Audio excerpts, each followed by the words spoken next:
Morning, Doko. Morning, sir. How was your night, sir? We bless God, sir. Yeah. It was a little bit difficult for us to send the videos yesterday because when we sent to their email, it was difficult to open. So we have to just upload to YouTube. Oh, okay. So that they can access it from there.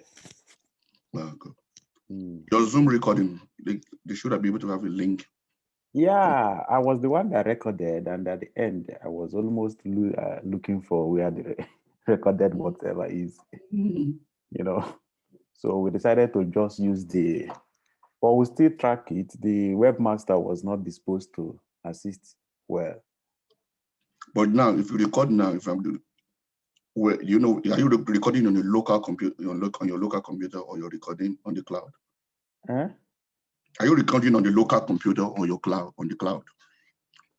My cloud, but I discovered that my cloud is filled up. Oh, I see. And then you have to do it on the local. Yeah. Oh, it is well. But let me ask the webmaster to handle the recording. Yeah. Oh, okay. Yeah. So I think, we really struggled with time yesterday. Yeah. That was why we have to shift the hands-on. Yeah, but I think we might go ahead with anyone who is ready with his hands-on. Okay. Then, yeah, I'll move on because for me, I also struggling with time. Okay. Yeah. I have meeting with my host here in the afternoon. Oh, okay. So what I want to do is very little slide, and if they can follow me in terms of the demo, then thereafter they will have to give them another protein to do as hands-on. So it's basically just repeating everything that I have done. So with a different protein. Okay. In terms of visualization. Okay, yeah, visualization. Okay, but I mean to recap yesterday and tidy it up. No problem. No, I can do that. But I will ask Edith Bakare if Edith, are you here? Yes, I'm here. Good morning. Yeah, how was your night? It was fine. Yeah, and what of your hands-on? Did you try? No, I wasn't able to try. I was very busy at work yesterday. I didn't really follow the... Yeah, we sent the video. We sent the video, everything, just so that you could review it again and do your hands-on. But it's okay. Princess Sonia Obona. It's okay, Bakare. Princess Sonia, yeah. How was your night? It's fine, thank you. Good morning. Morning, yeah. So were you able to try? I was about to, but I have a deadline for my scripts. I'm sorry. I need to submit some scripts. HOD needs this morning, so I was marking. Please, I see. pardon me. It's okay. Lillian Chidi, Honor, how are you? Lillian is fine. Your network is not so good, though, Lillian. Good morning. Did you try your hands-on? Hello. Did you do the hands-on? I've not actually finished. So I'm still equipping myself with what was done yesterday so that I can have the best information I need to finish. So I have not finished. Amarachi Cynthia. I'm still going through what. It's okay, no worry. Amarachi Cynthia, how are you?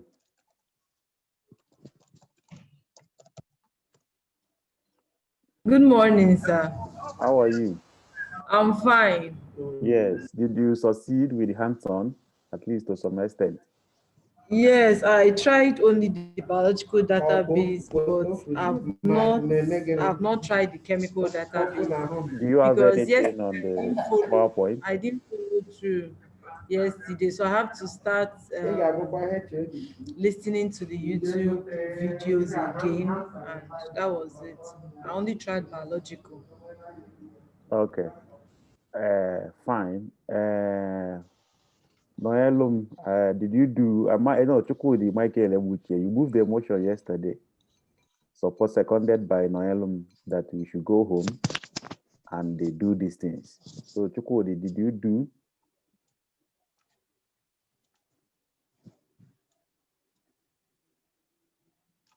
Ebuche and Noelum Vivian and Akwenze.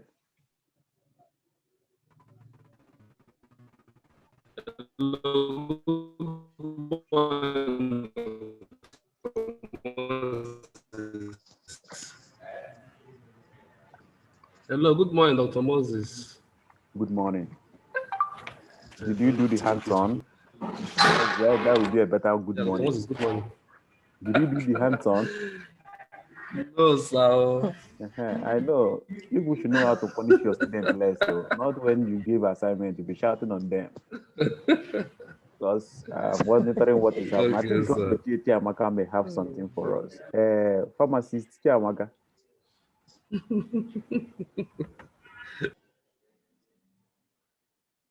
Pharmacist Chiamaka.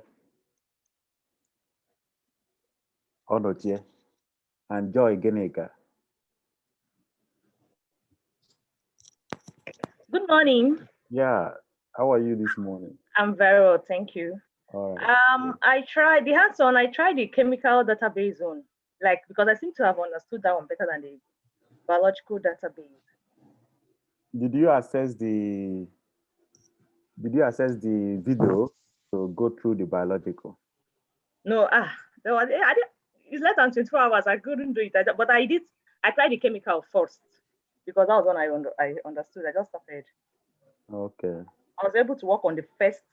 I got to identify the first chemical structure there. Okay. Okay. That's fine. Okay. So I think Tanda may have something to show us. Halimat. Halimat, how are you this morning?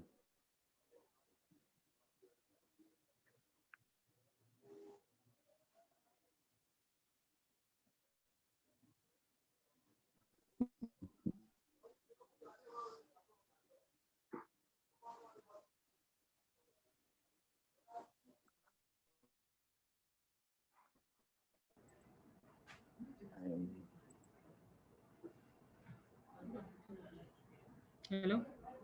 Yeah. I tried mine. I couldn't finish. In short, I was juggling office work and that, so I couldn't finish the whole stuff. But if I have more time, even though I have a few issues somewhere, especially I couldn't download the PD whatever file for biological stuff. Yeah. If not, I would have finished that one. I didn't see where to download it from. Okay, so maybe as doctor reviewed this morning, but the those who chemistry have was tried sweet, something, but the problem is fine. Yeah. The chemistry was straightforward. Okay.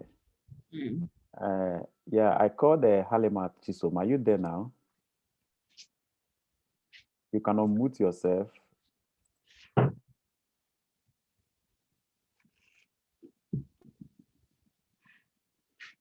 Yeah. So, Adia Francisca, I specifically asked you to prepare. Did you succeed?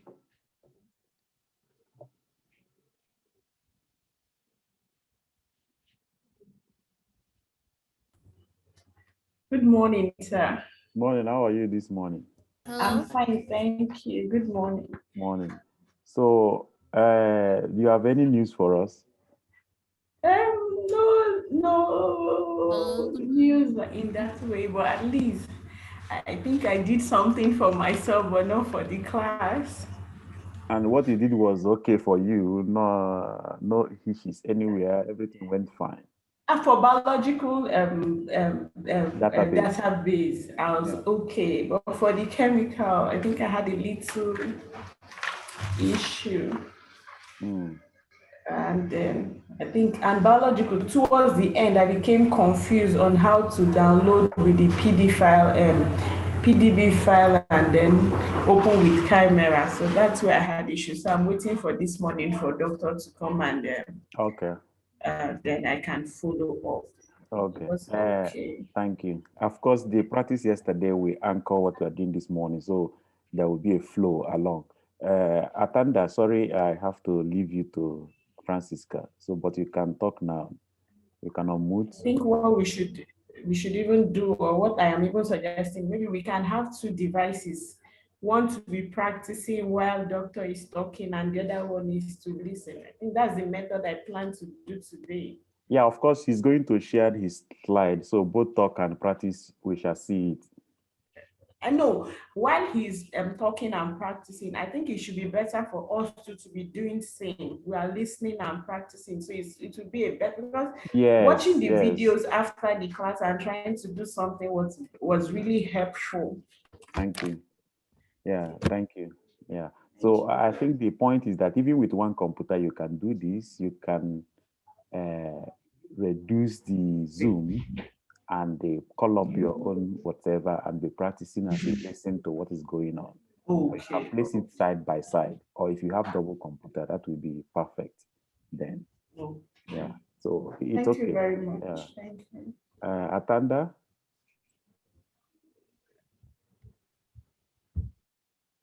She ran away or what? She's no longer here. So Ray Izumo, how are you? You can unmute. Yeah, I'm fine, sir. Can you hear me clearly? Yeah, Ray, I can hear you clearly. Okay. Actually, I was not privileged to join you people yesterday. Oh, yeah, I think I observed that you are not here yesterday. Did you? Yes. Videos we sent on the WhatsApp? No, I was unable, so I just said, let me just see what is going on. We were so engaged. Do you have time today, or you have burial somewhere to attend? I think today I'm free. So, okay, yeah. Perfect. So, yeah. Maybe in the course of recapping, maybe you could link up properly. It's okay. Okay. Yeah. Engineer Christian. Okay, Professor. Any news for us?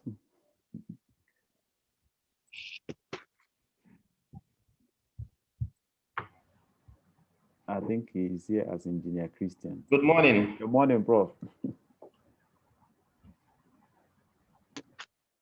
How was your night?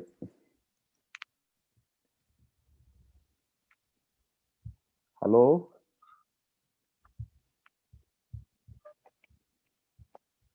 Hello? Yes, yesterday. Yeah. Can you hear me? Perfect, yeah. Good morning. Yeah, morning. Go ahead, Prof. We can hear.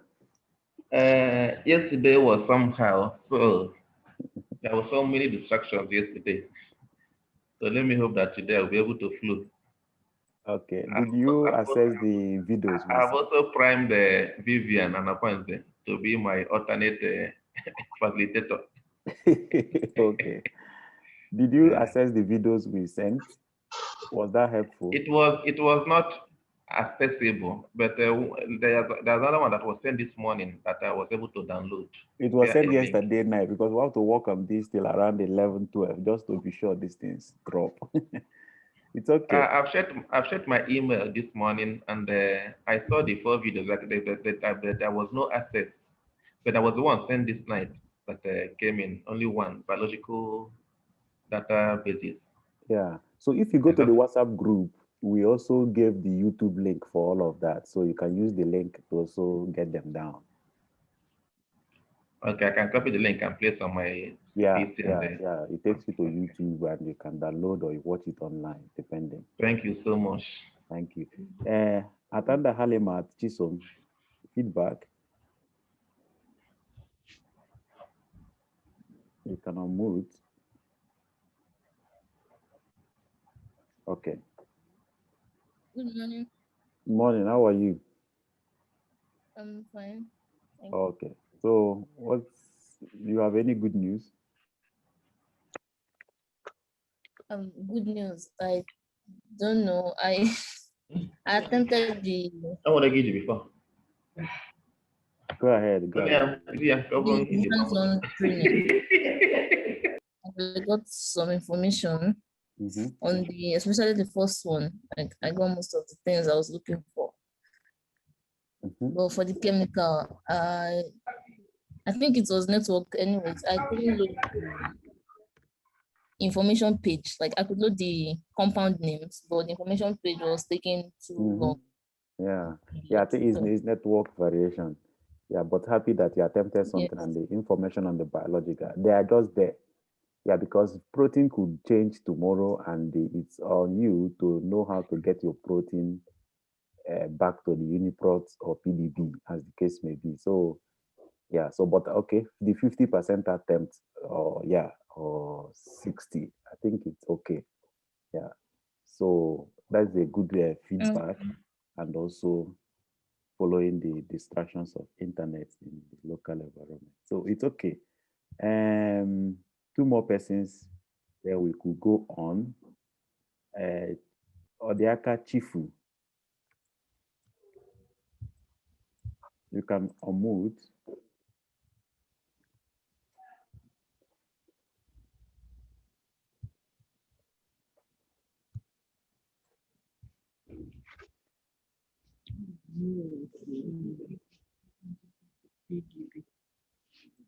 Odiaka Chifu, please could you unmute? Chifu. And Ike Okarafo. Ike Okarafo. You can unmute, so I ask you to do that. Yeah. Good morning, sir. Morning. So how are you? Very well, sir. Very well. Very well. So what's I was able to do something on the biological database. Okay. I was able to identify the protein in Aspergillus. Okay, you worked on Aspergillus. Oh, perfect. Yes, I was able to. Yeah, it's just the biological. I got choked up with time with regards the chemical part, but the biological, I was able to get the function and I think get the function and get some other information as stated there. But I couldn't do much on the chemical because I was choked up with time. Okay. Okay, Chifu is on the on-site and is having some issues there. So very soon he will settle and maybe. So I think very happy that you went back to this. Too bad is not to go back to it again. So let's get from Inosa Benjamin. So Inosa, I've asked you to unmute, so you can unmute and provide feedback. Then finally we'll take Bankole Johnson. Then I'll move on with the recap of yesterday. Yeah. Inosa Benjamin.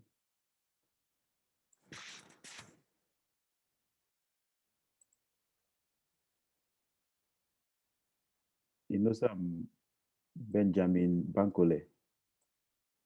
Either of you. Please unmute and.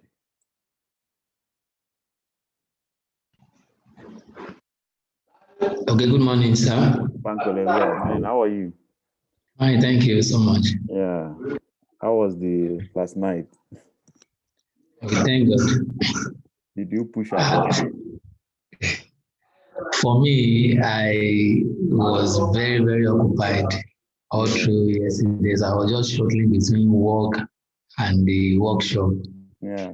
So I think I was able to follow up to the biological database, the second part. Yeah. So when Dr. Samuel started the chemical part, I had to rush back to the lab and so it was even this morning that I was just trying to listen to it on YouTube again. Okay. So now, so I've just listened to it up to the second part of the first part of the chemical databases. So I've not been able to do something substantial as regards system and practice as such. Yeah, but I'm okay with the update because of all this thing that give rise to the final finding. Is anybody talking to us? So yeah, of course you have properly updated at least for today. Yeah, but the secret is in practice. If you could create time to do this, yeah, that would be very helpful for you anyway. Yeah. So, but I'm okay with the efforts to ensure that you key in, at least review yesterday through the videos and all of that, So yeah, it's already what it is. Thank you so much. Yeah. So I hope today you are available to push on properly. Yeah, I'm very, very much available today. I'm not going to work here. All right. Finally, Amaka Obianom, I ask you to Obianom to unmute.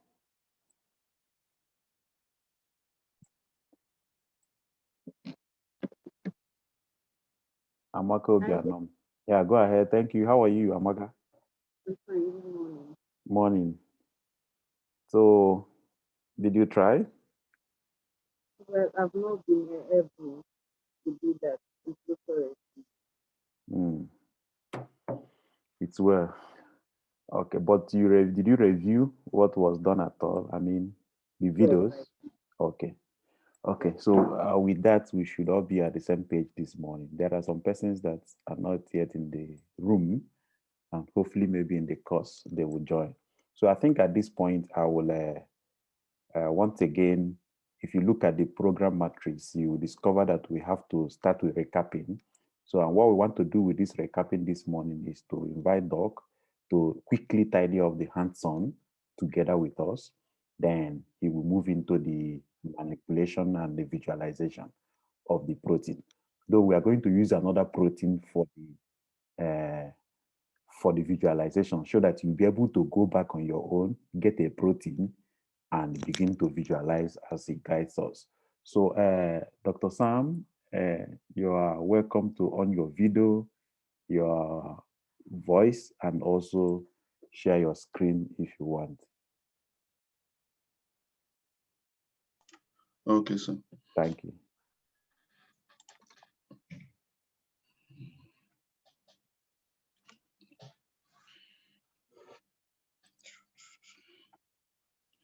Okay, good morning, everyone. I trust you hear me. We thank God for yesterday, and I hope that we will take the cue and the suggestion by Doc to go back and review some of those things we've spoken about. I don't really want to waste your time because what I want to do today, I actually plan, like somebody suggested, that I will do more of demo, and I hopefully, if you can make arrangement now, as many as I can, to follow me as I do the demo. Now, the assumption is that we all have Chimera installed on our system. I just want to confirm that people have Chimera installed. So that makes it easier for me today. So if you have Chimera, you can just chat and indicate in the chat that I have. Yeah, then that will guide us. Indicate if you have Chimera or Chimera in your system. Okay, a couple of people do. Yeah. Okay, perfect. I think we are moving to the permanent site already. So that gives you also, yeah. So I'm going to share my screen and just go through what we did yesterday in terms of biological databases and the hands-on exercise. I'm going to do my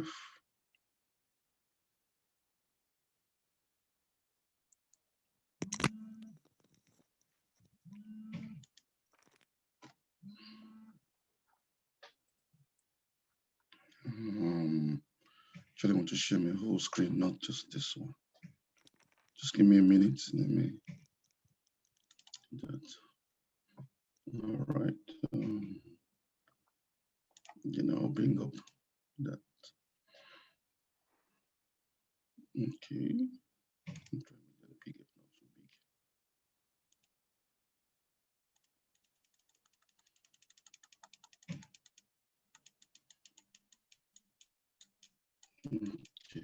Just want to be big enough first.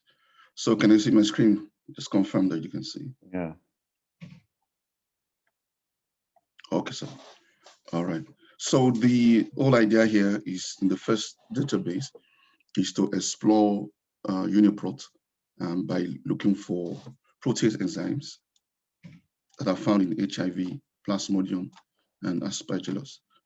Okay, cool. So I'm just going to do that quickly and just, so if you can follow me, nice. Do you plan to do for the 3 or we just take one? No, I'm just going to do for one. One, yeah, please. So I can do for the 3. All right. So I'm going to do that just quickly. UniProt.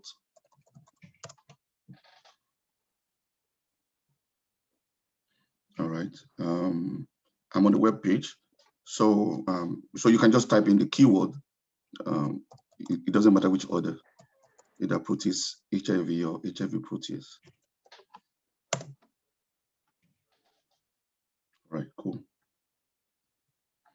Now, one of the things that I want to call your attention to is that on this side, you will see popular organisms that contain that protease. Because when you put in that term protease, it checks through the database and brings out as much protease as it can.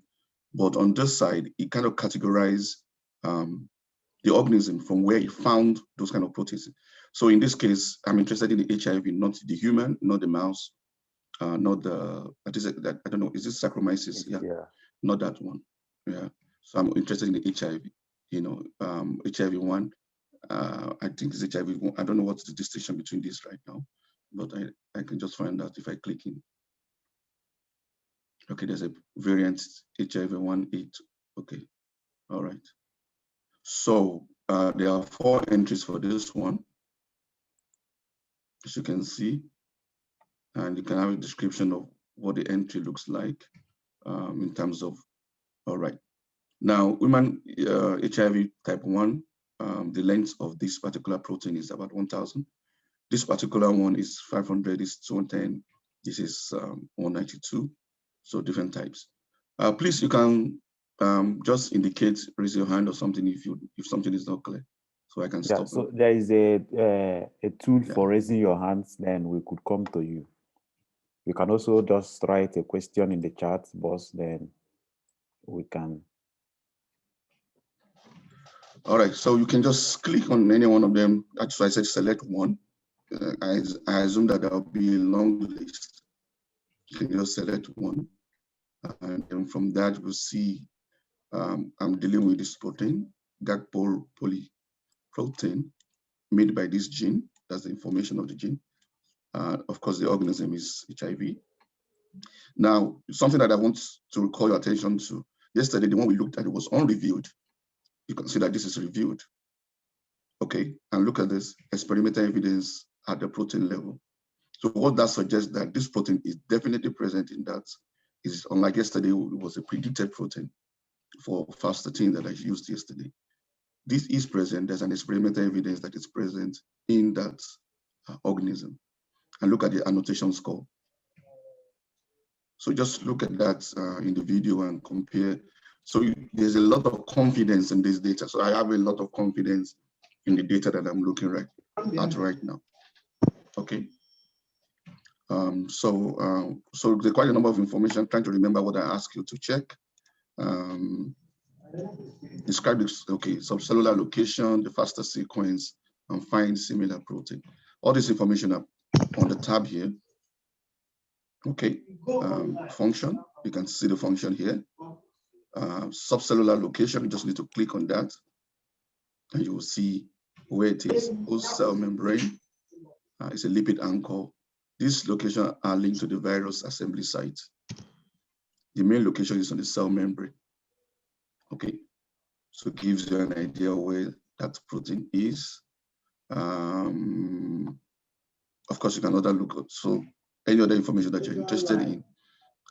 I like this one because of the interaction, because HIV interacts with other protein in order to, get into humans and everything. So for those that are interested in that field, you can look at the protein-protein interaction involving that particular protease enzyme. Then I didn't ask you to look at the structure, but once again, this one has a structure, as you can see, and the PDB ID for the different type of the structure that has been deposited is also available. The domain information is available either at ProCite, yeah, there are the four domains I described here for that particular protein. Sequence, I ask you to check the sequence. That's the fastest sequence. It's a long sequence. All right. And similar proteins, yeah. Similar proteins. These are proteins that are very similar to it 100%. With 100% identity. Is that a question? No. Just I'm observing the identity. Okay. Then the 90% identity, these are proteins that have 90% identity to it. And those that have 50% identity. Now, this becomes relevant, assuming this doesn't have a structure, for example, and we want to model the structure. So remember, when we want to model, you need the FASTA sequence, which I've showed you, and you need a protein that is similar to that protein. So this is one of the ways you can get a similar protein, provided the similar protein has a structure, then you can use it to model your protein.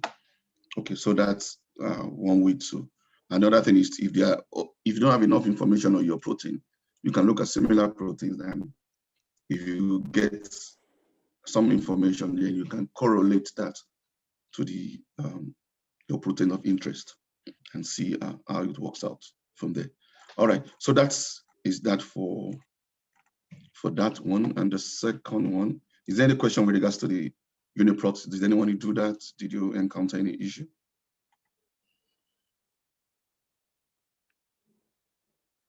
Amarachi raised hand. Yeah, Amarachi, Yes. you can unmute and ask your question, but not so much. Okay. Yeah. Good morning, sir. Good morning. Yeah, my question is based on the description of the function of the protein. I saw that aside having the GAG polyprotein, there was something they also wrote, the matrix P17 and the reverse transcriptase. So I was wondering, like, I was trying to get the link, like, are they part of, is matrix protein P17 a type of GAG-PO polyprotein? Or is it that the GAG-PO polyprotein interacts with the matrix P17 and the capsid protein P24? So I was trying to, understand the information there. Okay. So yeah. So it's a very good question. So what? Because the protein, the protease itself is a general name for a group of protein. You understand that. So if I say transcriptase, protease, hydrolase, and everything, it's a general term for different types of proteins, for set of proteins. So there are specific proteins that are under that particular that have that function in HIV. So that's why you see quite a number of them. So everything that you see here, there are specific protein that function as proteins, that have the protease ability. So if you go beyond that and just go down, you'll see in terms of what does the protease enzyme, either of them, either it's the GAG-PO or any of this one listed here, what do they do? You can see that under the catalytic activity, they actually give you an idea of what it does.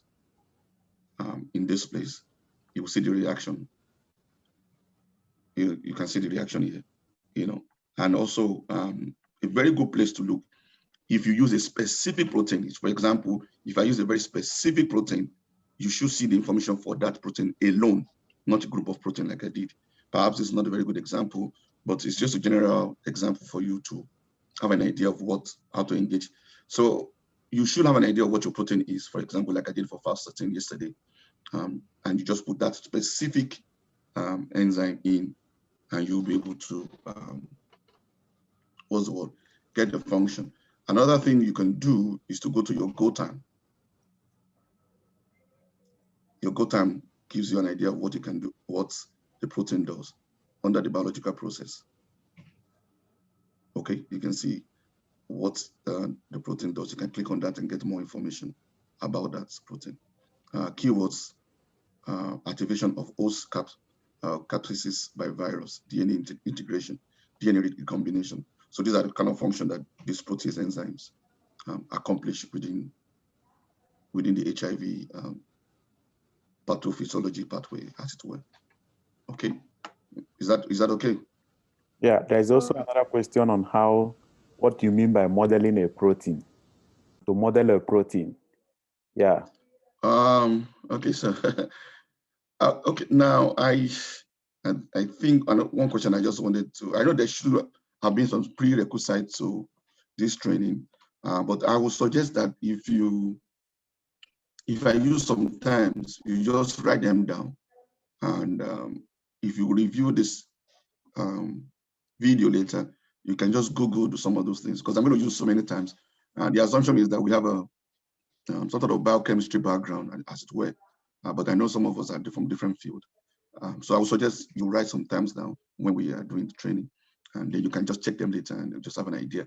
But just to say, to models is the word model is to have an abstraction of what a reality is. Okay, so we know proteins are three-dimensional, but all you have is a sequence, maybe from an experiment. It's a sequence of that protein. You know the amino acid present in that protein, but you don't have an idea what the final 3D structure is. I hope you understand what I mean by 3D structures, because these are basic molecular terms, as it were. So what you do is that from that sequence, you look for another protein that has a structure and use that and copy. So that's the word, basically. I don't want to use the word copy, but I'm using the word copy loosely. So you have something that has a structure and has a similar sequence to your protein that doesn't have a structure. So you want to say, if this is similar in length and similar in the constitution of the amino acid present in the polypeptide, if you fold this way, can I kind of imagine how this one will fold? You know, and it's a lot more involving than that. But that's basically. Do you have a software that does this, Dr. Sam? Yeah, there is. There is a software that provide the similar, where you provide the sequence, provide the similar protein, and it does this. Maybe yeah. Focus on. So it's the process. The process is called homology modeling. Okay, Doc, we're going to divert now. Yeah, no. I was careful not to divert because Vivian knows. I really don't want to. Okay, but it's fine. Let me just give it. I think what we do, it might distract others that are already flowing in our review.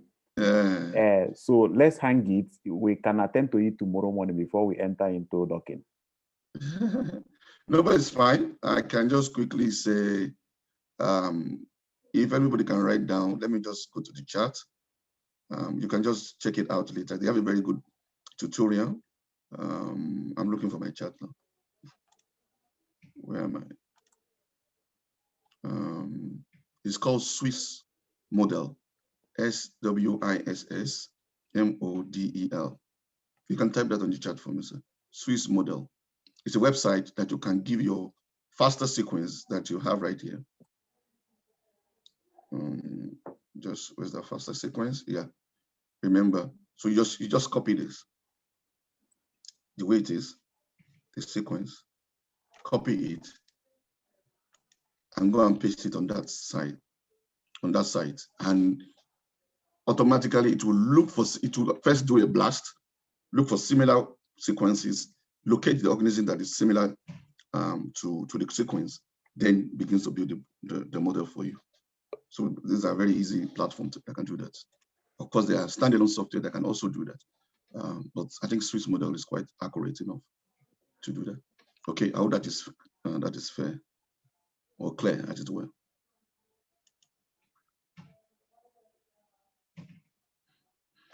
Cool. Can I move on? Yeah. She's okay. Okay, cool. All right, so let me go back to where I was. All right, so that is for the biological database review.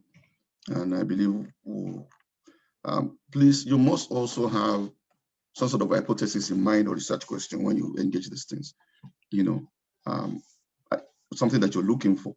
So if you don't find it in UniProt, then you can begin to look in other databases to see if you find that information. Or if you're just on an exploratory research, you can go in and see, okay, I just want to characterize this particular protein and put it in and get as much information as you can from that particular protein.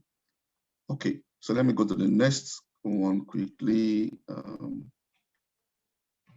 So I ask you to download one of the proteins from UniProt once you identify it. And that will take you to the second database. So in this case, we can go to structure. We know this have a structure, so we can take any one of these.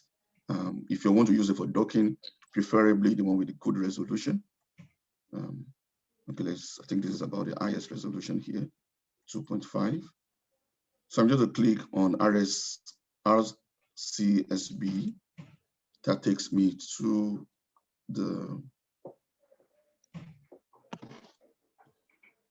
the site. All right.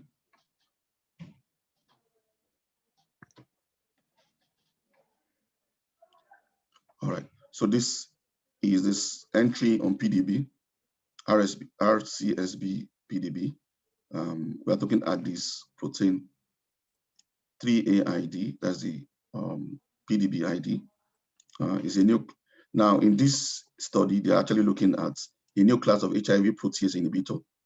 So what they did, they used crystallographic structure to model how that new inhibitor that they tested, how it binds to that HIV protease, if you can inhibit it. The full paper is here. We can look at that. So that's the essence. But what we're interested in is that they've been able to test a particular inhibitor, and that's what it looks like. So what I ask you to do is to engage with that structure. Just, you can click on 3D view structure. That takes you to a visualization tool within PDB. There we go. So you can look at that. And from here, you can see the ligand. Can anyone guess what kind of protein is this in terms of structure? Is it a primary, secondary,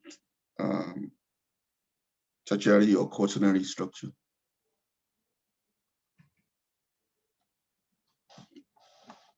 You can just type. Where's my chat?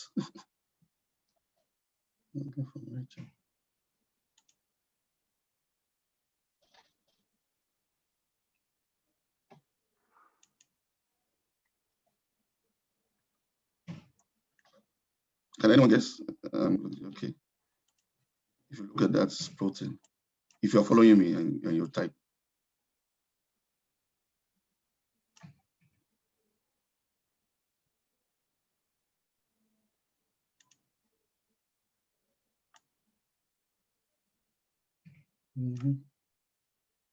Quaternary structure.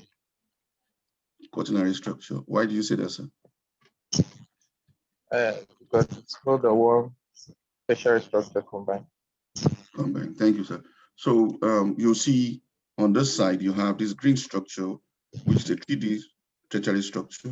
and you have the other side, you have another tertiary structure, and the two of them come together. So we'll call it dimer in terms of the structure of this particular protease. Okay. We'll talk about that. I wanted you to get a hang of that, because when we start doing visualization, we'll be able to use visualization to actually distinct this kind of structures, because this structure has two chains, okay, and it also has a ligand in between there, just sitting there, okay. Also, let me call your attention to, if you are with me, you can see it and magnify this, but if you're not, just see what I'm doing. So that's the inhibitor there, and you'll see some other things like this. All right. When it comes to, I'll talk about that in visualization, but there are conventions to elements when we talk about visualizing molecules. Okay. So when you see a red circle, that represents oxygen, and the white represents hydrogen. So this is actually H2O, that's water right there. So you can see water molecules, a couple of them around this protein. Okay, now these are part of the remnant water from the crystallization process. Okay, but we're going to be talking more about visualizing this water molecule in the next couple of minutes. All right, so the other thing I want you to do is to check the interaction of this ligand with this particular protein. So let's see how that works. So I'm going to just go back. Then I come back to the page that I was. Then I look at the ligand interaction.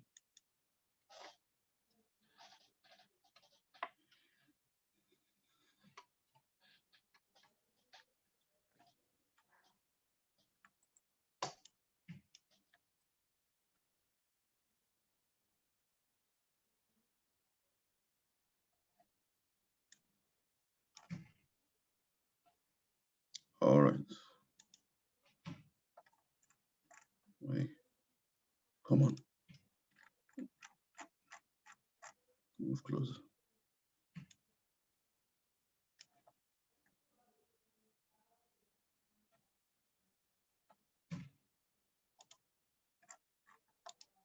What did I do wrong? Let me go back and do that again.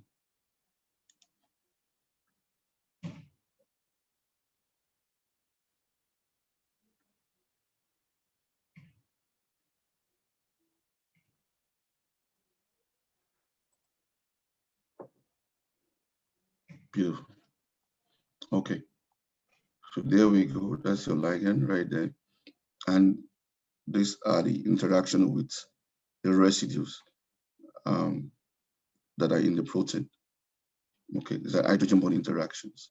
For this visualization, it's not really telling us the identity, but when we move on to looking at Chimera, you can actually see which part of the compound, of the chemical compound, is actually interacting with the residue.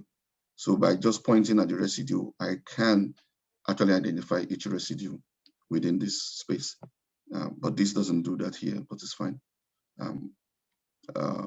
Just for you to see this is enough for this particular answer exercise. All right. All right, so that's that for that one. Is there any question with regards to that? Okay, I also ask for a cofactor. Sometimes you have cofactors and it will be listed here. All right, so if you look at here, you have polymer. Polymer refers to the protein itself, ligand, and water molecule. These are the components of this particular protein or system, complex system as it were, because it's no longer a protein alone, it's a system now. Okay. Any question before we move on? I don't know whether these guys raised their hands. Noelum, maybe is the one they raised before, and Amarachi. Is that a new hand? I've asked Amarachi, is that a new indication that you have a question, or no? No, sir. Okay, then lower your hand now when you finish. And Noelum, your hand is up also. Vivian.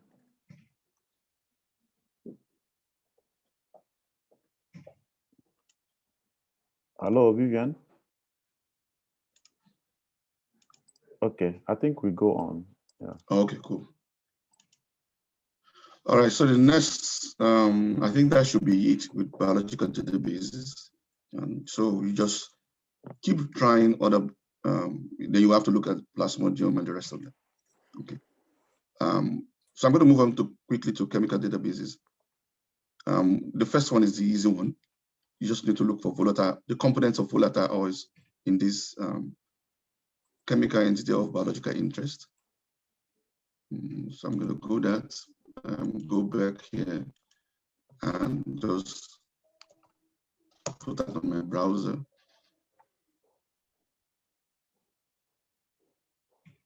And it takes me to that site. That's it right here.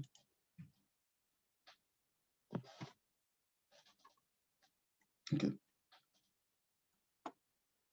So it's maintained by EMBL, EBI, European Bioinformatics Institute. I think it's in Easton, in UK. And yeah. So what I just want you to do simply here is to just type volatile oil components. Volatile oil components and do a search.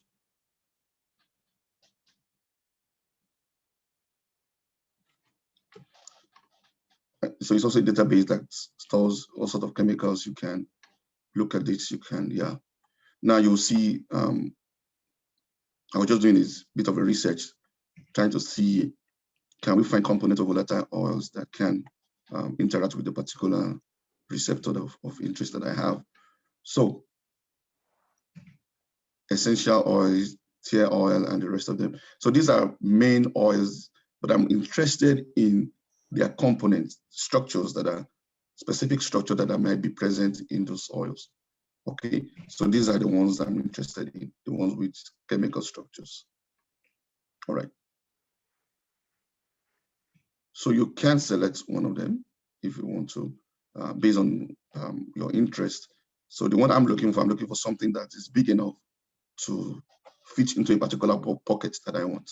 So I'm not interested in very small ones like this, probably this and this, because I know it's quite big and everything. All right, so we can pick any one of them. Then what did I ask you to do? So if I pick this. Okay, so that's the compound present in that oil.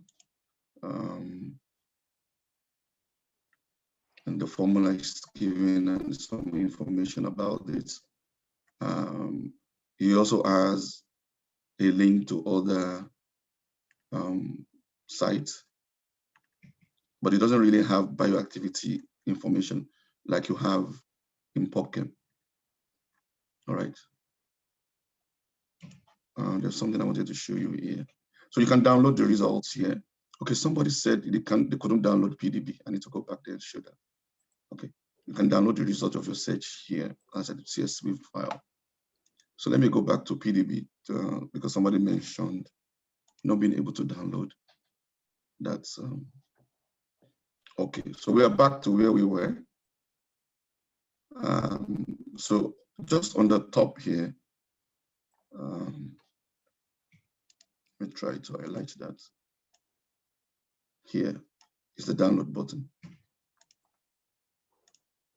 So you can just click on that and it gives you, ask you which format do you want to download. And we set the PDB formats. Then you can just save. You can either browse to where you want to download it or you save it. And by default, in my own case, it goes to download folder. Okay. Is that a question? Is there a question on that?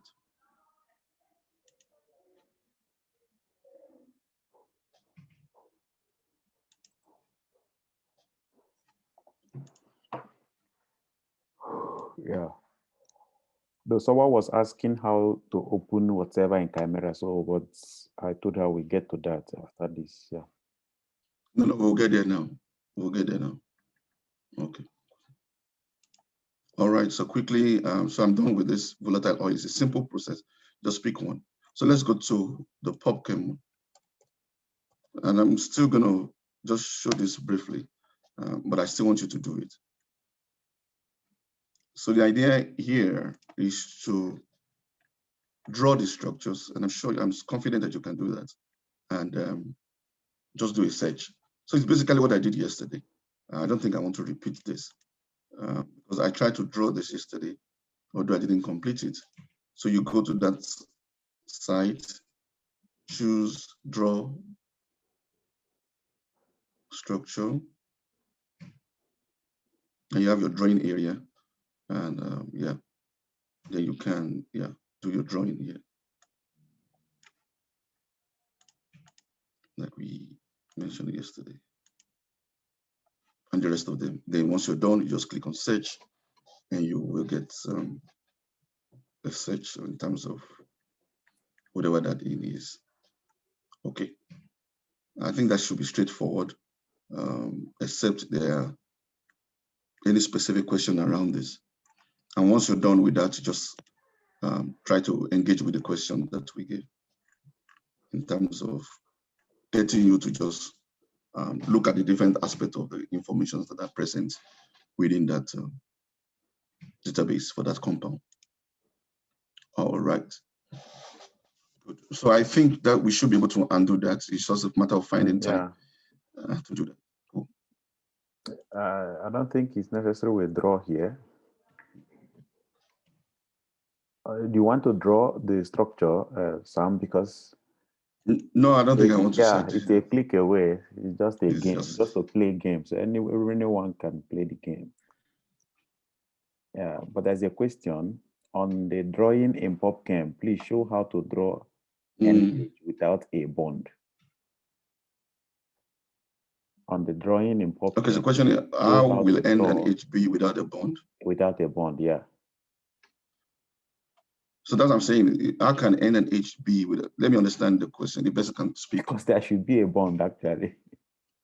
There should be a bond between an N and H. Since it's a structure, there should be a bond. But in terms of maybe because formula, you may not need to indicate the formula in the formula. But if it's a structure, then there should be a bond. Maybe you can reframe your question, or maybe if some of these statements have helped. It's okay. Then James is raising his hand. So James, you can unmute. Chikodle, could you just talk and say what you mean? Yeah. Hello. Yeah, go ahead. Yeah. Looking at the assignment, I understand there should be a bond between the nitrogen and hydrogen, but drawing it such that the bond will not be showing. That's my question. Okay, so now, if you want to put the two together without probably a single bond, is either the hydrogen replaces the nitrogen or the nitrogen replaces the hydrogen. So I had difficulty there. Putting the two together as in the assignment that was given. Okay, so let me look for that page. So to actually get what you're trying to say, let me see. Which one of them now? Which of the structure? Not structure one? Yes. Okay, which part of the structure? That is bearing the nitrogen and hydrogen together. Yeah, I think you are together there. Here. Yeah. Oh, okay. Okay, so I'm going to draw that to just show you what it looks like. That's just that section of it. Thank you. Okay. So that's like that. We have that benzene ring. Then you have that. Okay. So before I finish this, let me just go back there. Now, what you have represented here is not the ideal thing, really, because ideally there should be a bond that goes like this to the hydrogen. Now, because it's a 2D representation, that's why you can get away with this. Okay, so realistically, it should look like this.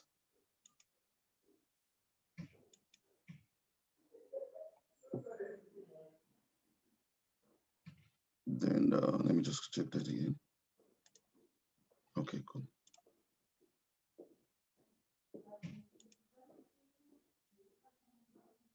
So realistically, it should look like this.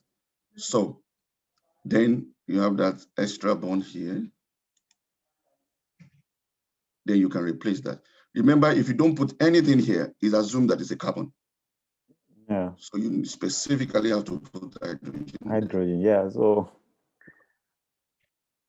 yeah.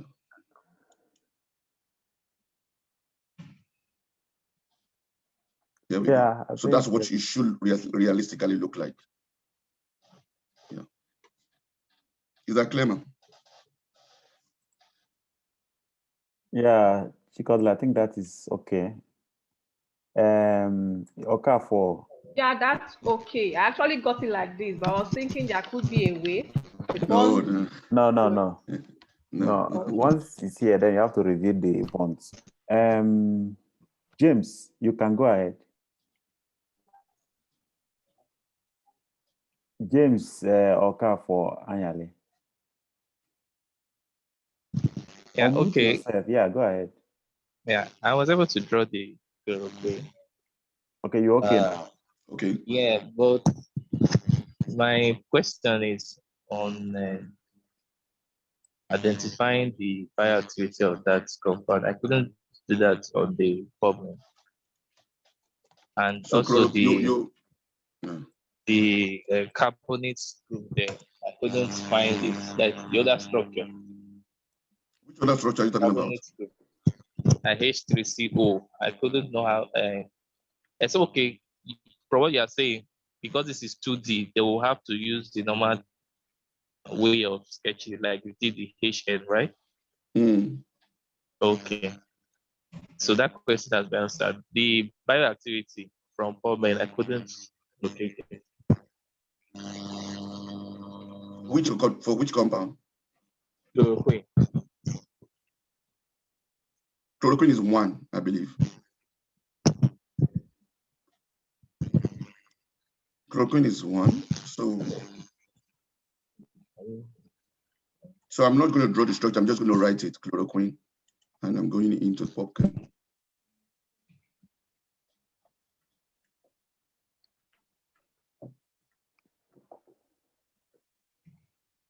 Okay. So on this page on PubChem, you can see the content. It tells you what is available for this particular compound that you just searched. So I can see from here, chemical property, spectral information, drug and medication information. That takes you straight to drug bank. I also see here biomolecular interaction pathway, biological test results. So that's quite a number of information in terms of bioactivity from what I see here. So if I go straight here, you can see a link to drug bank from here. Okay, it gives you that information. If you go to, where's the biological test results? You will see, I don't know if you, activity, the EC50, and the assay that was done with the link. Is this your question? Is this the kind of things you were looking for? James?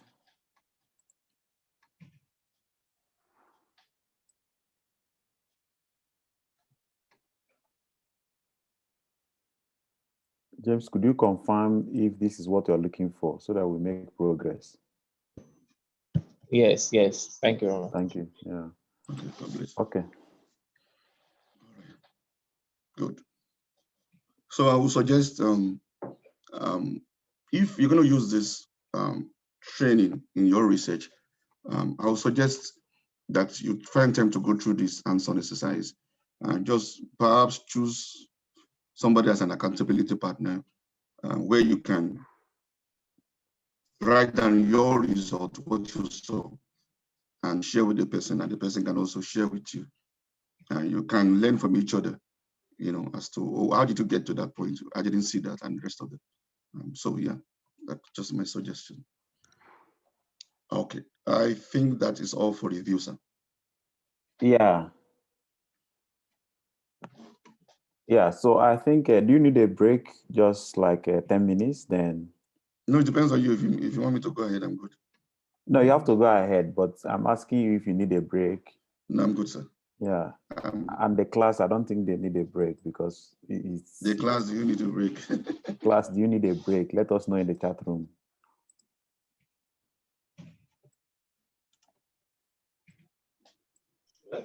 Please go on. Okay, thank you. They said no because there's no time. Okay. All right, so let's look at molecular visualization. So I just have a couple of slides. I'm going to do more demo here, and hopefully you also follow me as I go on. All right, just to set in the context. So my objective here is to get you acquainted with the basics of visualizing and manipulating, and also analyzing biological macromolecules with some specific computer programs. There are many programs. At this point, we're just using one of them, Chimera. You can check on the net for so many other programs. There's PyMol, there's quite a number of them, okay, out there. Okay. And to get the benefit of this, I want you to be able to, when it comes to visualization, you must be able to ask some meaningful scientific question about the objects you are studying. You know, there's no point. It is said that eyes that look are many, but eyes that see are few. So it's not just looking, it's about, okay, what am I looking for? You know, if you don't have an idea what you're looking for, you can just keep turning the image around and it doesn't really benefit you. So I want to see something, I want to be able to see where a specific, I'll give an example, something that we are doing. We know, for example, your liver enzyme, CYP3A4 has many variants, and we know specifically where a particular variant is, where there was a change. Perhaps maybe a good example will be, okay, let me give an example of a sickle cell, where there was a change in an amino acid that leads to the sickle cell anemia. So when we know where the valine change, we know the position in the chain. But in the final structure of the hemoglobin, the question is, where is that valine? Where is it located? That change that led to that drastic change in the final structure of the molecule. Because just one mutation, you now have a hemoglobin forming a sickle from the biconcave structure of the erythrocyte. So that's a significant change. So the question now is, where is it? Where was it located? So now I have a question in mind. That's my research question. I'm going in to visualize that. I know the position where the change took place. And I'll look at the 3D structure and I say, okay, where is valine and which position is it? Where is it located? What are the what are the amino acids around it and the rest of them? Okay, so most always have something in mind that you want to ask. So three-dimensional models gives us insight into the chemistry of your final of your molecule. If you just go by the fact that your macromolecule, for example, the protein has 400 long chain of amino acid and following each other, valine, alanine, threonine, and the rest of them like that, it doesn't really tell you anything, because the valine that is following aniline that is following threonine in the final 3D structure may be located in a totally different place. Okay, so you need to, we can get more insight when we visualize the final 3-dimensional structure, of course. And one of the things, one of the notable discovery from visualizing 3D structure is the what we call the, I don't want to get too big. Well, we all done elementary chemistry. What do you call this thing now? Borrow me the word. I'm looking for the word for this. Enantiomers or stereoisomers. Okay, in which case we know that a carbon has 4 substituents, but by the reason of the fact the way the substituent and the carbon, it can actually turn around in such that it forms a mirror image of itself. Okay, so that's what we call stereoisomers, as it were, stereoisomers. Now, it might look as if it doesn't matter whether it's looking this way, it looks this way, but biologically it makes significant difference in some compound, not in all compounds. In some compound, this will make significant difference. So by visualizing your compound or your macromolecule, you also get an idea of the stereoisomer, and that can make you ask some other questions. And a very popular one is the James and Watson that found the final structure of the DNA. And this structure that was elucidated far back in 1953, was the beginning of the understanding of molecular biology. Now we understand how DNA replicates based on this particular structure, and we don't even know how they pack up and into that chromosome from this particular structure. Okay, so 3D structure really gives us insight not into the chemistry, and also gives us insight into how the chemistry affects the phenotype, or in terms of compounds, the activity or the properties of that particular compound. So for proteins, like I said, if you just review the structure of protein, being the primary structure being a long chain of amino acids joined together, to a secondary structure where it begins to form some sort of a twist, where there's now intermodal interaction, interstructure interaction within that particular chain. And of course, you might also have a situation where a chain that's running in one way interacts with another chain that is running in the other way. So one of the things I wanted to get familiar with is the word alpha helix, beta sheet, and coil. Alpha helix, beta sheet, and coil. These are ways to describe the structures or specific structure configurations in protein. All right, and of course, like we said, forms it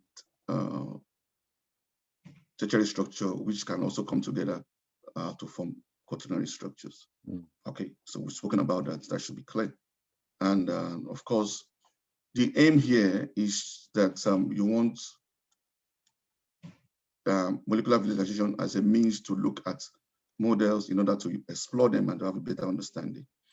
It's not the same as modeling, okay? The process of modeling I've explained is basically for you to, you can build a model, you can do, once you start adjusting the molecule, once you start, doing something, then that is modeling. But visualization basically just see what does it look like, and perhaps manipulate a few things to help you enhance what you're seeing. Okay, that's what visualization is all about. So I'm just going to do a demo, and I really implore all of us to join this demonstration. That's a better way of understanding it. Okay. Do you have any question with regards to what I just said, or you want to, yeah, is there any clarification or question before we start that? Okay, so I assume there is none. All right, so let's start. Yeah, maybe in the course of it, then maybe we shall get to know okay, when ligand is binding with a protein. Maybe we have been able to dock. Could we, by visualization, have an understanding of the drug effect? Yeah, could we, by looking at it, assume that the drug will be able to inhibit the protein properly? Is there anything to consider when you dock different proteins and you see a particular alignment or orientation in a particular protein and the ligand, and with that you could say that this actually is properly, aligned or oriented in such a way that it can have pharmacological effect? Yeah, so you're very right. Yeah. So one of the things that we talk about when you do docking is what we call the word pose. The same word that you use when you pose for a picture. Okay, it's the same word. All right. So just to use this as an example, the position that your ligand takes within the protein is quite important if there are specific residues in that active pocket that are essential for the activity of that enzyme. So you can check this out on in your spare time. We were working on a particular protein, plasmepsin in Plasmodium.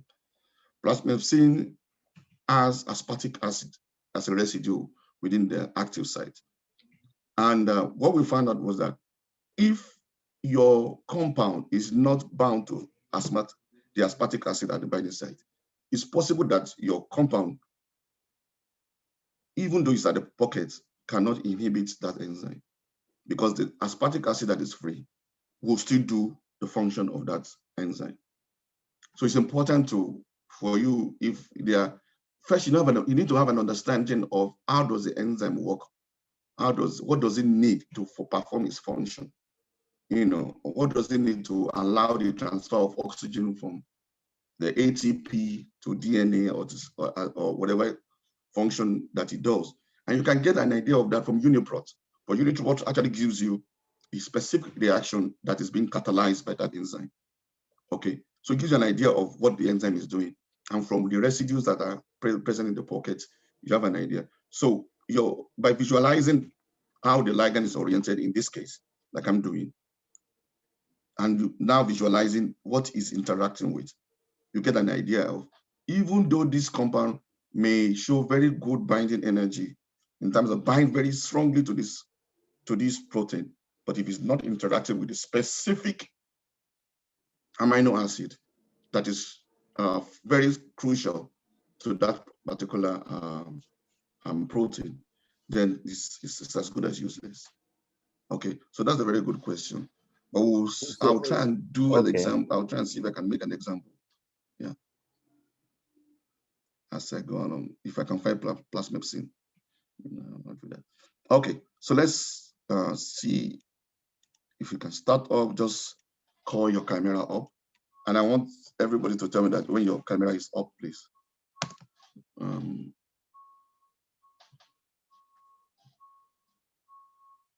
Because I want all of us to open it so that we can go at the same pace as much as possible. If I can just achieve this today, that would be so wonderful.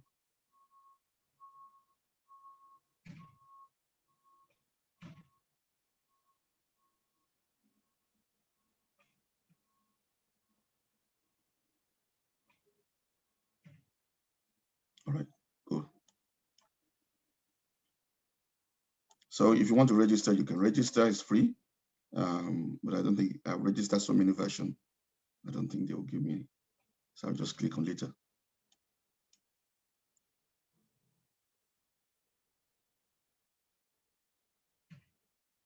All right. Awelo here, do you have just indicate on the chat that you have your camera open.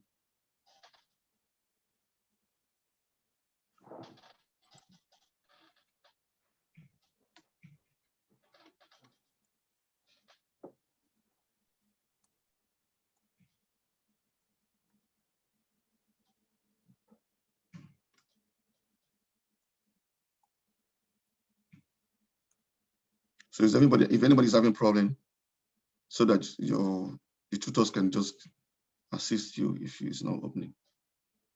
No, we assist you from here if you're online. So this is time to open your camera. So you could do that and they indicate in the chat that it's open. Right. Perfect. All right. That is for those that are both spiritually and physically here. So, yeah. Okay, give us 1 minute to get here for. Okay, the online class still on site. Yeah. There are a few people in the on site, and yeah, but nothing is on my. Just open it. It will show. It will be like nothing. What do you mean nothing is on my screen? It's confusing because but nothing is on my screen. Nothing will you will see something like I have here. If you can see what I have on the screen, that's fine. Just this blue thing. Yeah. Haven't you opened the Chimera? We started installing Chimera since last week, Thursday. And it did not open to check if the Chimera is coming up at all.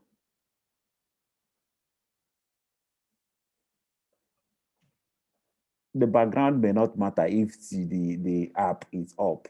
So if you could look at the app and it's up, it's fine. Whether it's black or yellow background, I don't think that is a problem. You can see your file, the tabs on top, the file, select, action, preset. Yeah.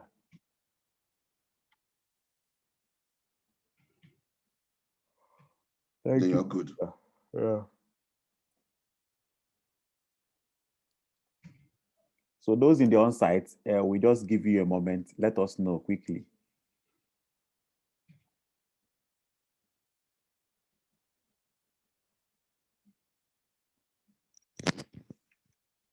So quickly confirm with us.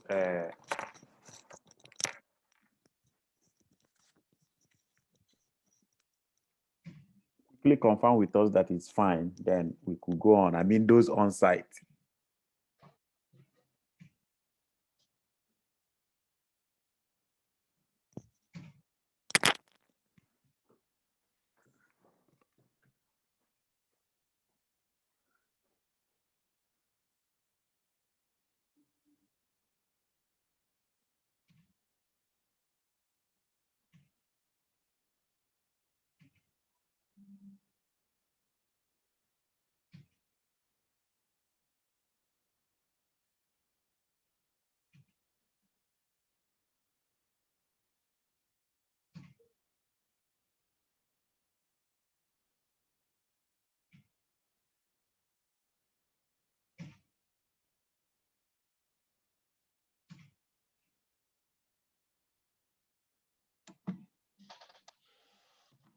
Okay. On site, you are set. Oh, okay. Thank you very much. All right. All right. Okay, so let's start. Just to let you know, I'm going to look at a particular protein now that is just top in my own mind, and that's the spike protein from SARS-CoV-2 and how it interacts with the receptor. Okay, so that's what I want to look at. But you can use any protein that you like, but at this point, I want you to use protein that I'm using right now, okay, so that we can follow together. So if you go to your file, click on your file, you will see a couple of controls that I want to explain. Okay, let me try and see if I want to keep my eye on the chat so that I can see if there's any question at the same time. So I'm sharing my screen with the two windows. Okay. Some of you might not see this thing that is on my own side because I've worked on some proteins, so I've opened them. So it keeps an history of the things you have opened so that you don't have to go back to the folder. Okay, it keeps an history, but if you have not opened, used anything before, you won't have that history. So go to file, you will see open. Now open means you can just click on that and go to the folder. Technically click on that, go to the folder where you have stored the PDB file that you downloaded. You can navigate to it. So it has 4 levels from your user to your admin, depending on the computer you're using, to your desktop or whatever, and you can go to the file. Okay. Please note that it gets your extension, and this is quite important. The file that you downloaded will have an extension PDB. Okay. You can open PDB, you can open more files. We spoke about more files yesterday, MOL. You can open which other file, MOL2 and MOL, I think. I don't think you can open SDF file. I've not tried it. Yeah, but we're sticking to macromolecules for now. Okay, so you can go there and just click on your compound and it will open. All right, that's one way of doing that. But I'm not going to do that. There's another way of doing it. I can fetch it straight from PDB. So that's a fetch by ID. So I can fetch. Okay, so I can say there's a database. These are the database. This is the ID. So I can say PDB. I just click on PDB there, and I type in the ID of that protein. So it goes straight to, what's it called? It goes straight to PDB and look for that particular protein. There's some strange thing on my screen. Okay, so I'm going to use that method. So can we use that method together? Please, in that fetch, just type 6LZG. Let me put that on the chat. You type in 6LZG.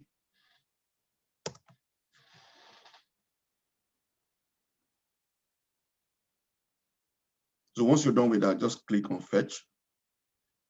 Now, I assume that you're connected to the internet. If you're not connected to the internet, this is not going to work that way. What is this thing on my screen? Yeah.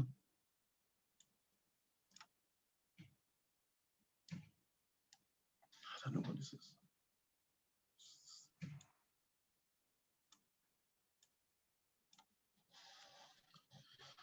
Good. So far, so good.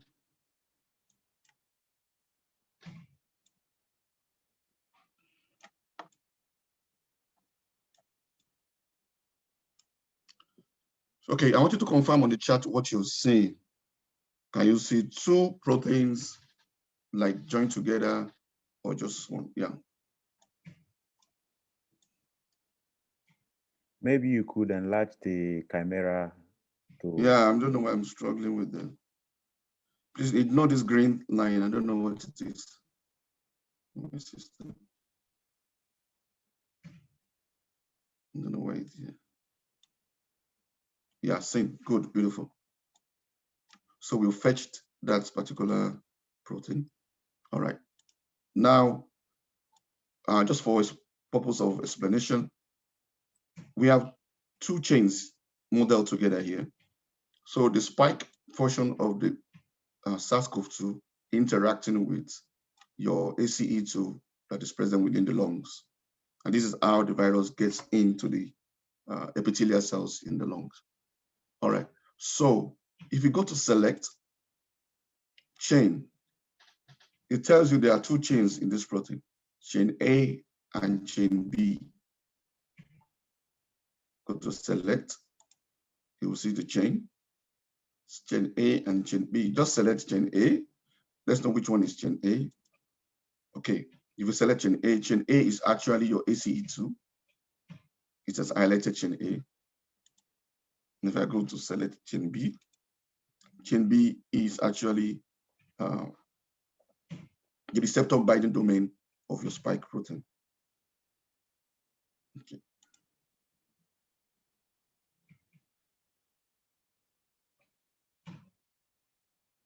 So once you've selected that, you can clear selection. The purpose of selecting is that once you select a particular portion of your protein, it allows you to do something to that portion without affecting the other part of the protein. So that's the essence of selecting, okay? But you can clear selection once you're done. So if you are back to select and you just go down, you will see clear selection. And that takes out all the selection that you've made. Do that again. Then I'll just clear selection. All right. So there are some other ways you can, I'm not just going to get into that. Simply you can collect. Now, after chain, you have chemistry. You can select specific elements. Of course, you're selecting everything because there's carbon everywhere. Okay. I can just clear that selection. You can select based on functional groups.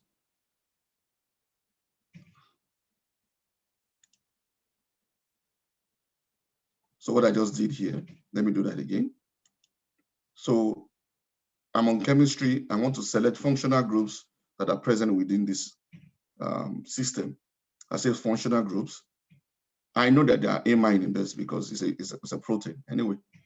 And I want you to select specific amine, primary amines. Yeah, so I chose primary amines. So you selected primary amines that are present in this structure. Now, you begin to ask yourself questions as to, okay, fine. This is why I say you must also have some sort of idea of what you're looking for. So maybe I have a question about the chemistry, if primary amines are more reactive than tertiary amines or something like that. And I want to look at my protein and see what is the distribution of primary amines in this protein. You know, I can see that. Just for clarity's sake, I didn't. For you to move it around, just hold your left key. If you're using the mouse, hold down your left mouse and you can move the thing around. Is it left, right? It's left, yeah. So let's get that. Left allows you to move it around. If you're using the mouse, if you just roll the wheels, it allows you to magnify, to zoom in and out.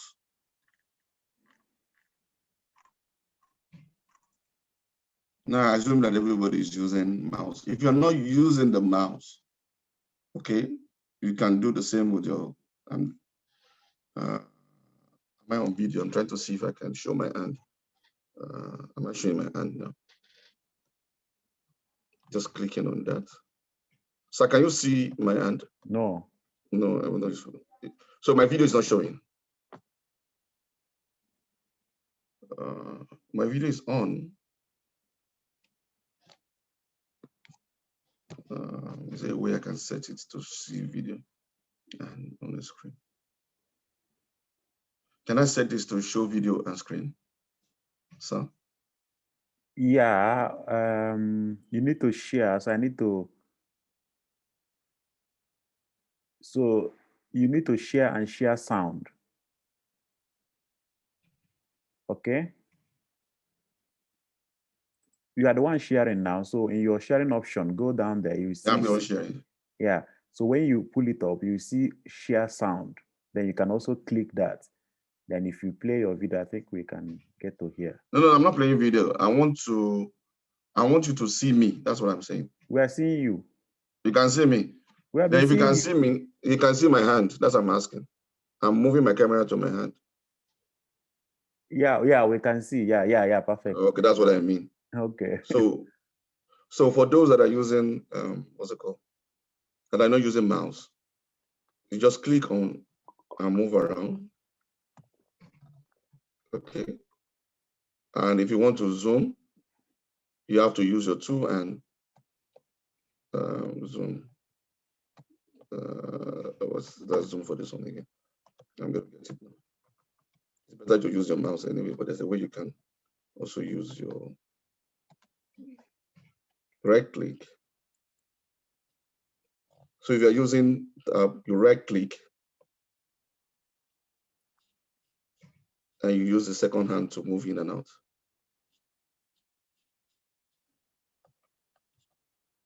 I hope that is making sense. Okay. All right, so you can play around with that and yeah. Okay, so in terms of movements.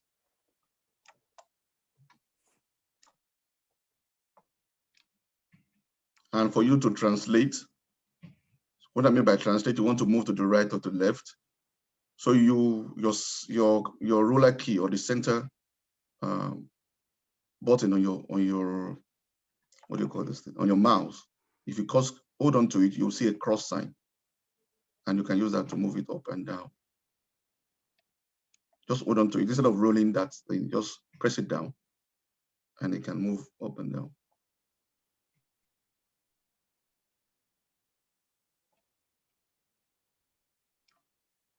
Okay, once again, you can do that.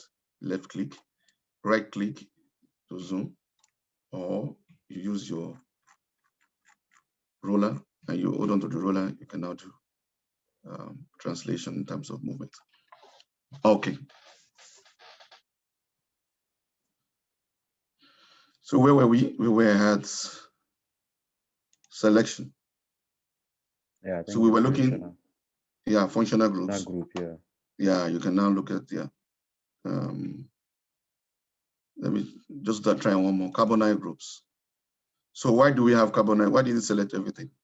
Carbon is everywhere. No, carbonyl group.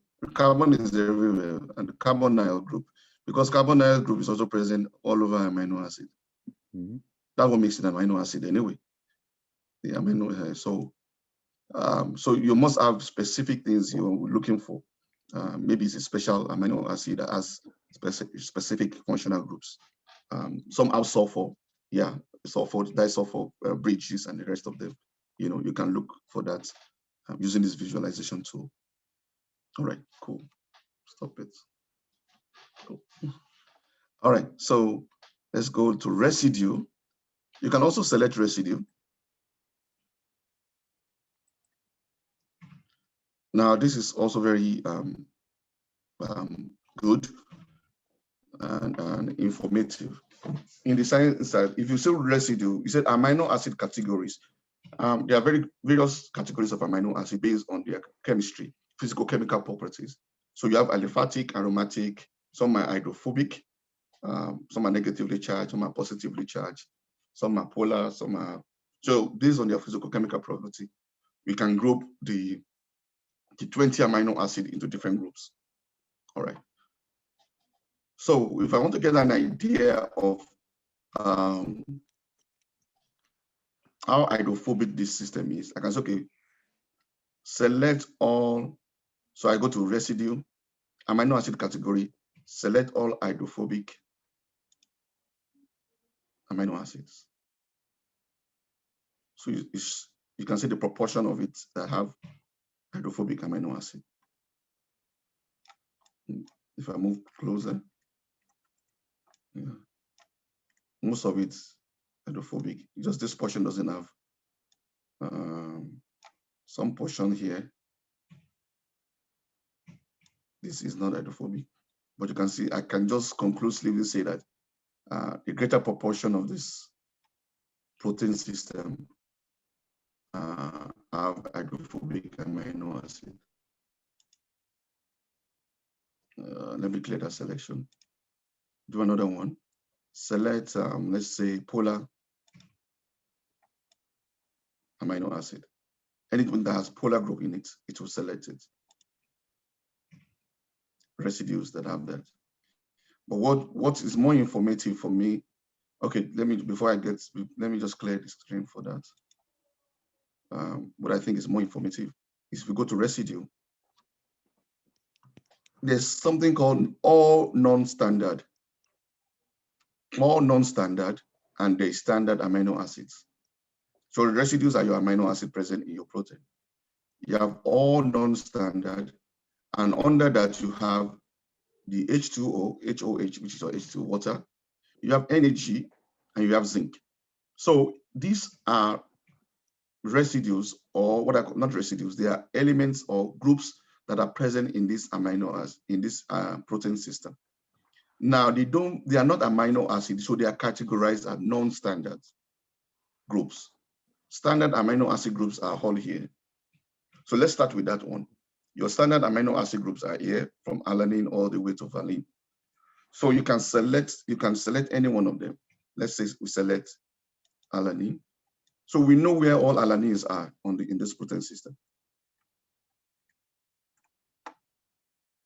Those areas that are highlighted in green are where alanines are. So with this, we could have clear understanding of where the amino acid that the ligand is binding on. Is that? You know where it is. Okay. And you can.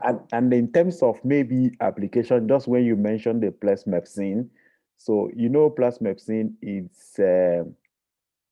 it's implicated in the piperacin resistance.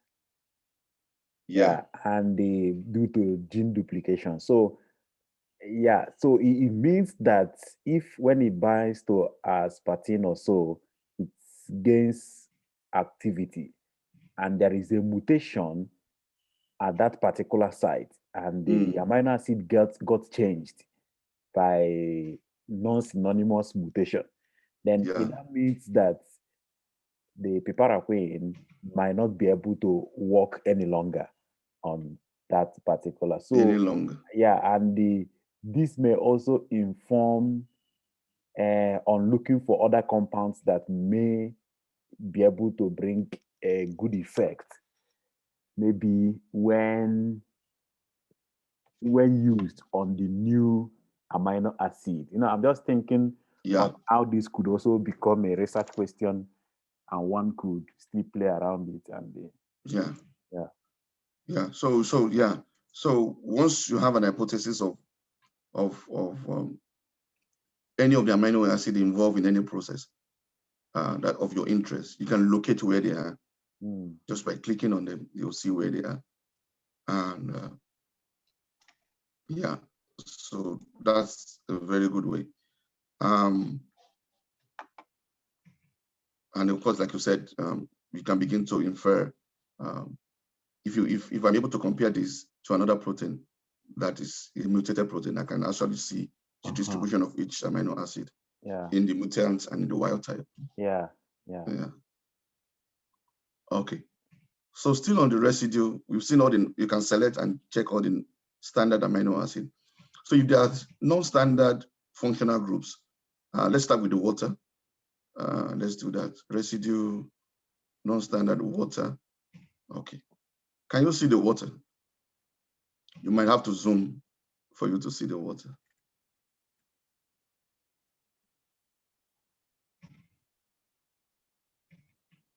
Okay. Yeah, I think Can anybody see? Yeah, you see the water. The red dots highlighted right now. H2O. Yeah. So everybody, please look for zinc. I'm not going to do that. I'm just going to clear my screen. Look for zinc, please. Highlight zinc on this, and just tell me the color.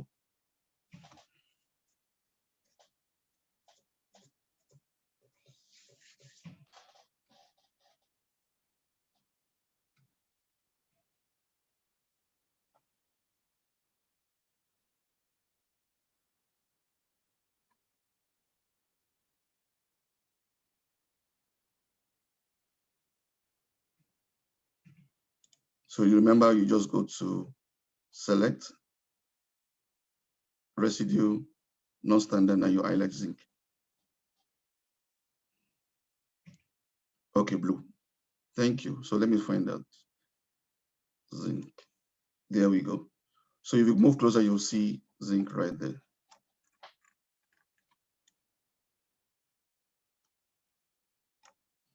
So take a closer look. Can you zoom onto your zinc and take a close look at your zinc?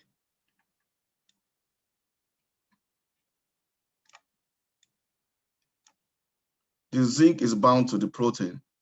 Can you see the number of bonds between zinc and your protein and the residues on your protein? How many bonds do you see if you zoom into your zinc?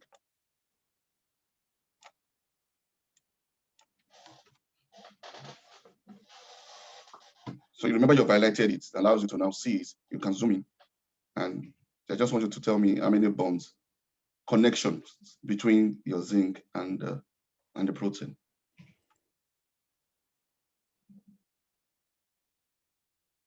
Four. I disagree.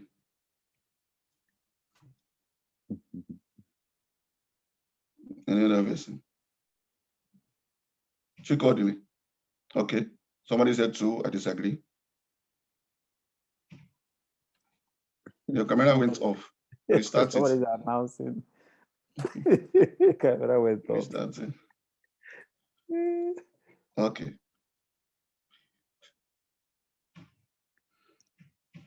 If you say 3, can you explain, please? You can unmute and explain yourself. If you say 3. You said 3. So could you unmute and discuss that. Actually, I don't know how to. That's what I'm seeing here from what I'm seeing from the screen. That's. Yeah, but me, I see 4 things though. Except if I'm not.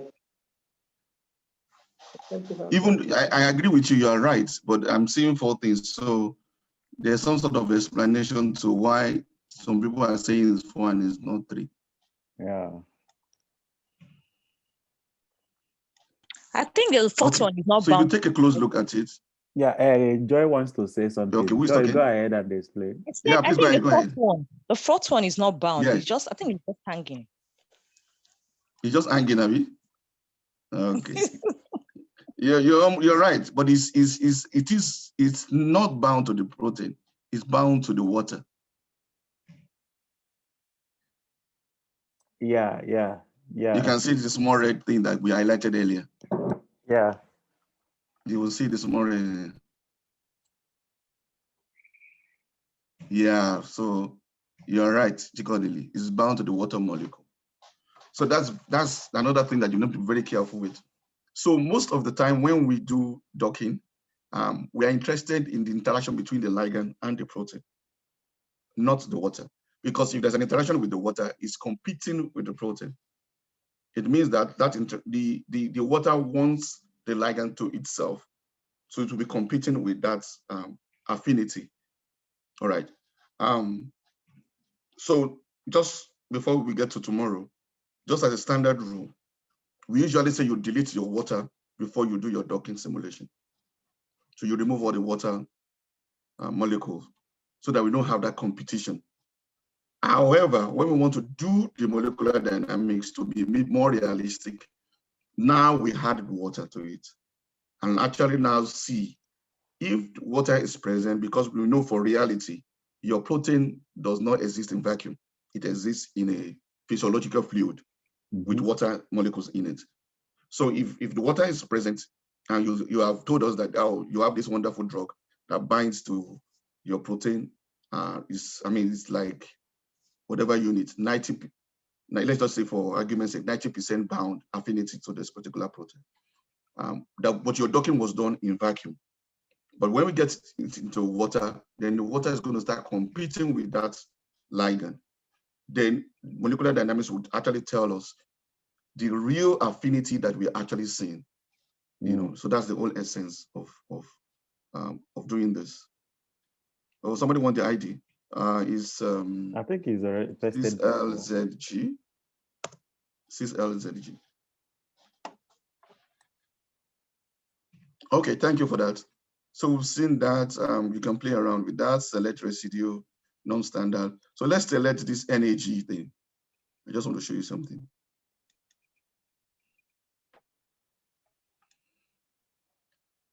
Code. We've selected NAG, remember, NAG. How many NAGs do we have there? You can just type for me once you find something.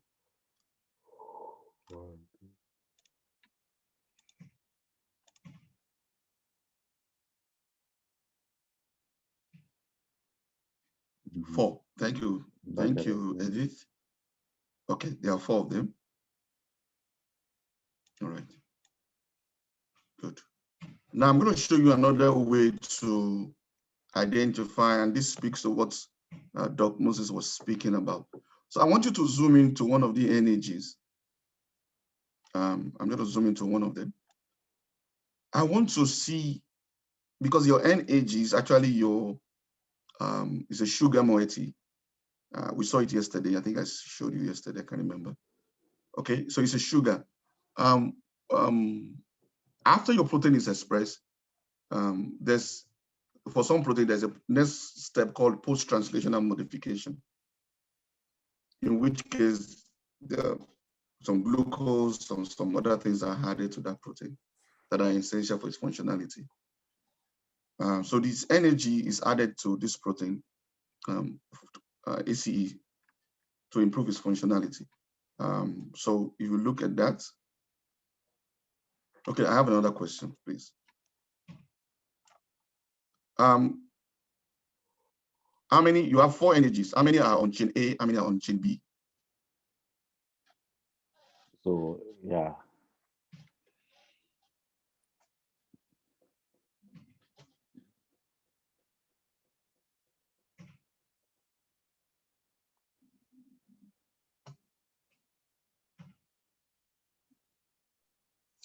Three on A, 1 on B.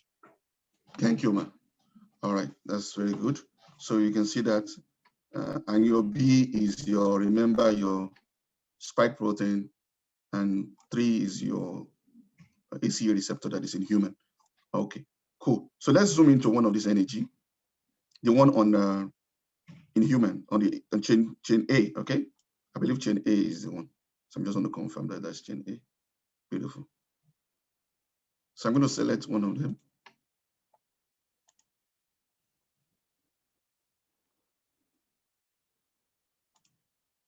Zoom into one of them.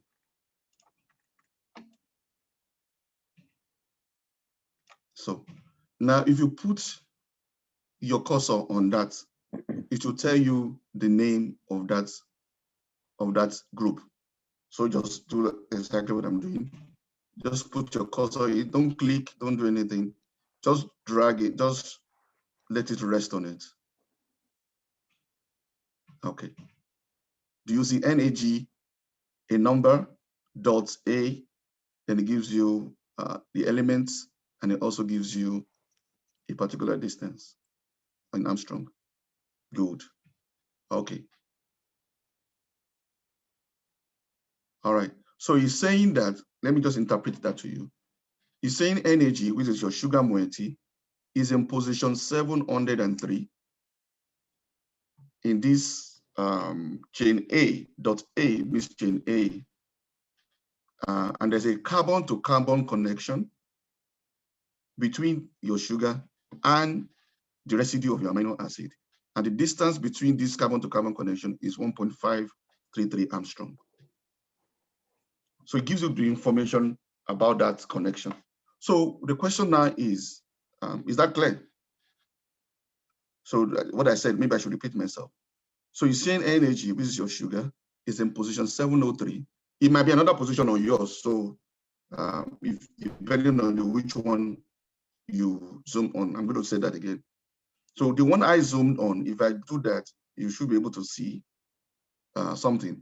So whatever, but you should all start with energy. If you are on energy, then it should give you 703. In my case, is the position where this particular energy is located. Then there's a dot, there's a capital A. The capital A is the chain to which this energy is bound to, chain A. There's a C1-C2, carbon 1 from the energy, carbon 2 on the protein.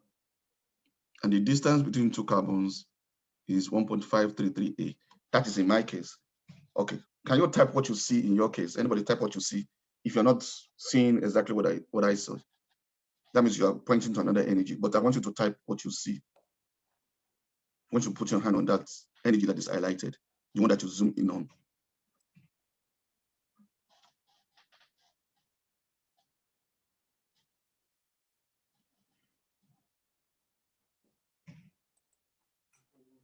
Hi. Yes, sir. I think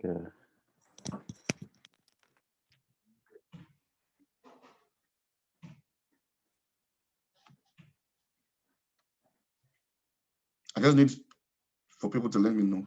Good. So somebody saw energy 701, C4 to C5. Beautiful. Beautiful. All right. So I can imagine the one, I can actually go to the one that you guys saw. If I go to this one, 701A C4, I can see that here. Okay. And I can see if it's still on chain A. Okay. And if anybody goes to chain B, you will see the difference. So if you go to chain B and you zoom on the other one, you will see that the A is now B for that expression. All right. Okay, so keep your zoom on that, it's fine. Now it's clear. Now let's find out, the question now is, which amino acid is it bound to? In my case, for this 703 NAG at position 703, if you just move down, you will see the amino acid that is bound to, which is this extension here. Because your NAG is just this ring and that. Okay, so let me just clarify some convention for you, which I think I should have done in the beginning. A red sign, a red color is used to represent oxygen. Confirm that for me. So click on that, just go to that red color and put your cursor in it. You should have oxygen at the end of NAG, the particular number dot A, then it will give you 0 or O and a number.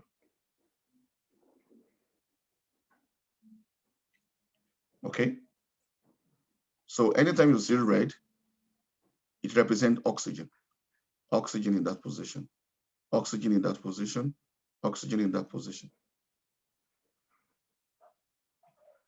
If it's the same color as the protein, like here, then that is carbon. In this case, we are not showing the hydrogen on this system yet. We're not asking it to display hydrogen. We just assume the hydrogen is there. Okay.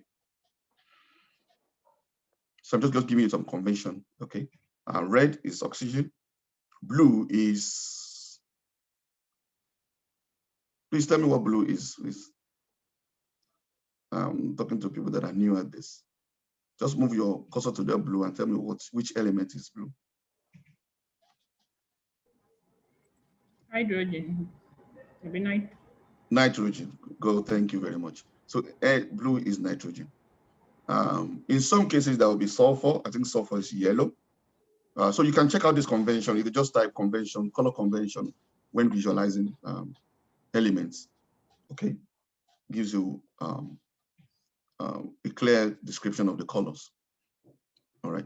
So what we want to do, the initial question I am asking is, just like Doc said, which compound, which amino acid is this thing linked to?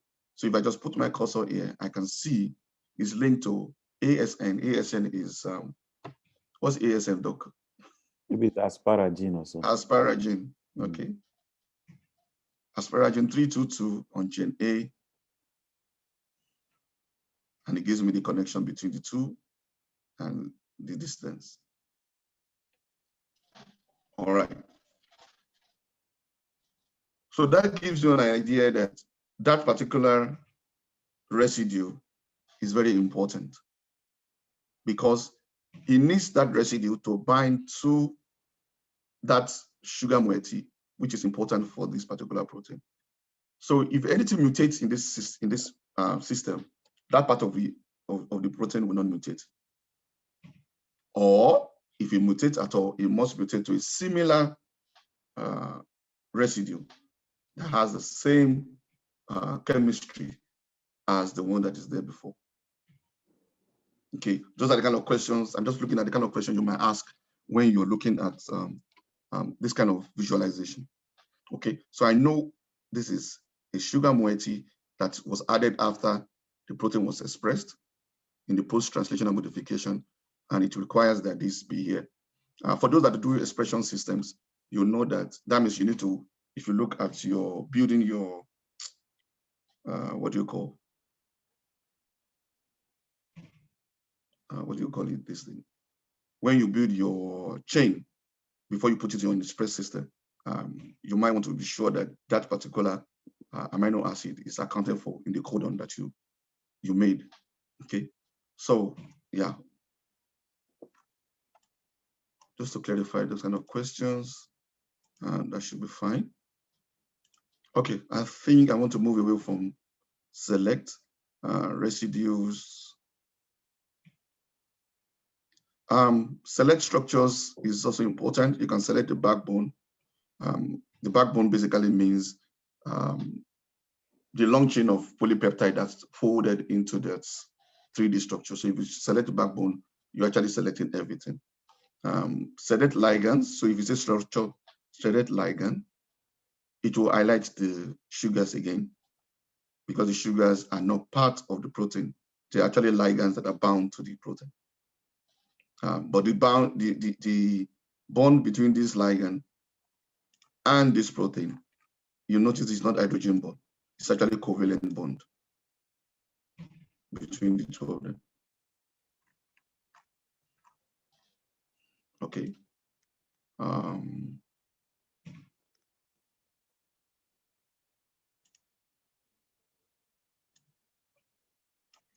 You can get the sequence for this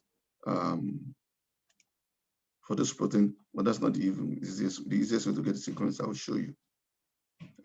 Okay, let me just clear that. What else do I want to show you in the select? Sorry, sir. Is the zinc not a ligand too? Very good question. Very good question. Very good question. Okay. So let me do something.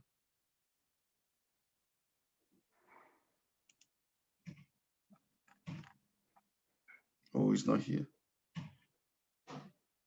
The zinc is actually a cofactor. Okay, it's what we call a cofactor. I remember when the answer exercise I gave you, I asked you to look for the ligand and also the cofactor. So the zinc is what we call a cofactor within that protein system. Okay, it's not a ligand.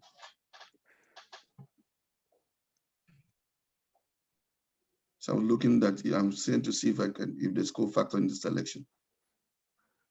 Apparently it's not there. No, it's not. So it's referred to as a cofactor. That is why it's not selected on the ligand.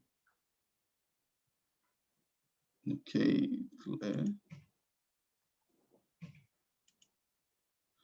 All right, so let's move on to the next one, which is action.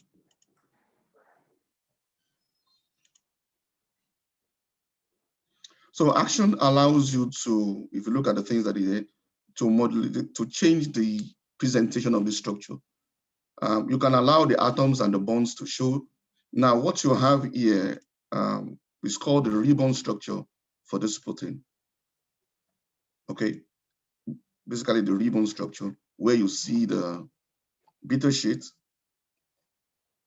the alpha helix, rather, I'm referring to this, the beta sheets. If you go back to your slide, you'll understand what I mean.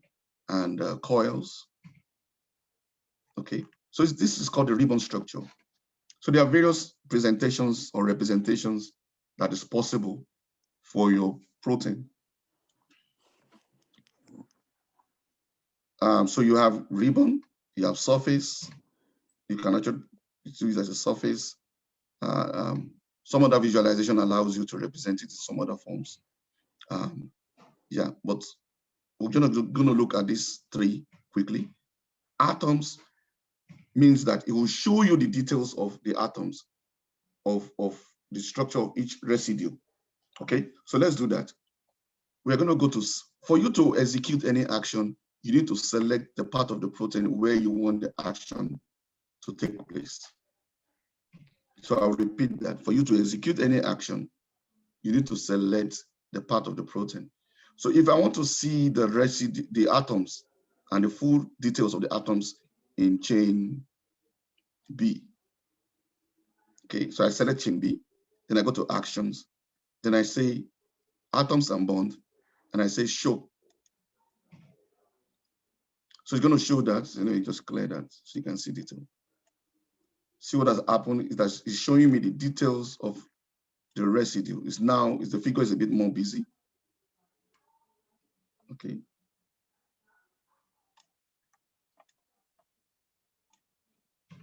It's showing that. It's showing the details and it's also showing the ribbon. So I can actually go to select chain B again.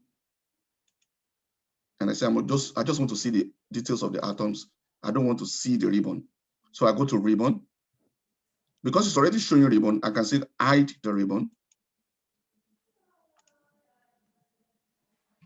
So it's hidden the ribbon. So what I have here is just the details of the atoms and the bonds. Are you following me? So if you are following me, can you confirm if you see do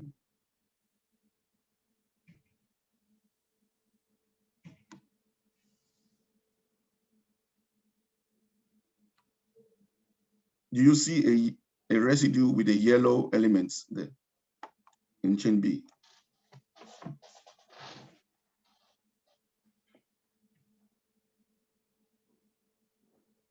Clear the selection. Go to select and clear the selection once you have executed the action.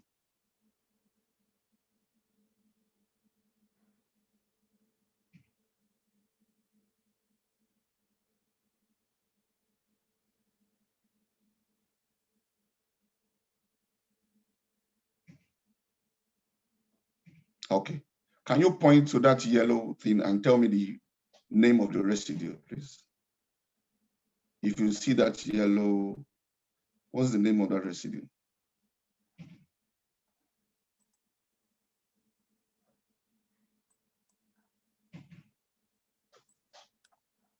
So somebody confirm that there's a yellow thing in there amongst all the red and blue and brown stuff. Beautiful. Thank you very much. So it's cysteine. Okay. Why is it yellow? Because it has a sulfur as part of the element that makes up cysteine. Okay, cool. And that's it right here.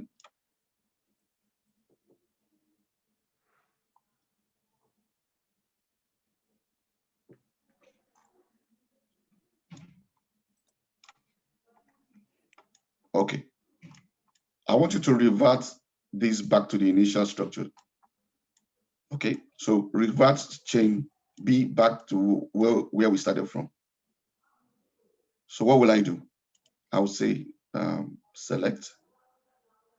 Okay, select chain B. Action. Then I go to atoms. Then I'll hide the atoms. Then I'll bring back show the ribbon. Okay.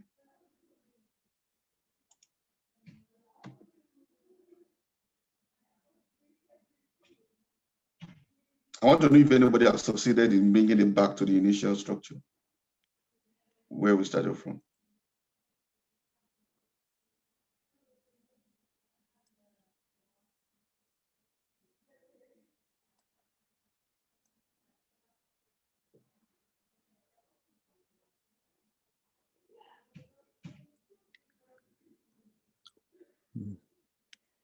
Okay, somebody has succeeded. Beautiful. So let me do that so that for everybody else to see.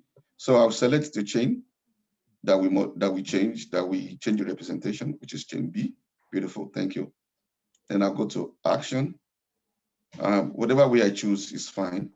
I can now say hide all these atoms and bonds. I don't want to see them. Whoa, does that mean I've lost it? No, it's still there. I didn't delete it. So I'll go back to say chain B is still selected. And I go to my action and I say show ribbon. And it will be back there. Okay.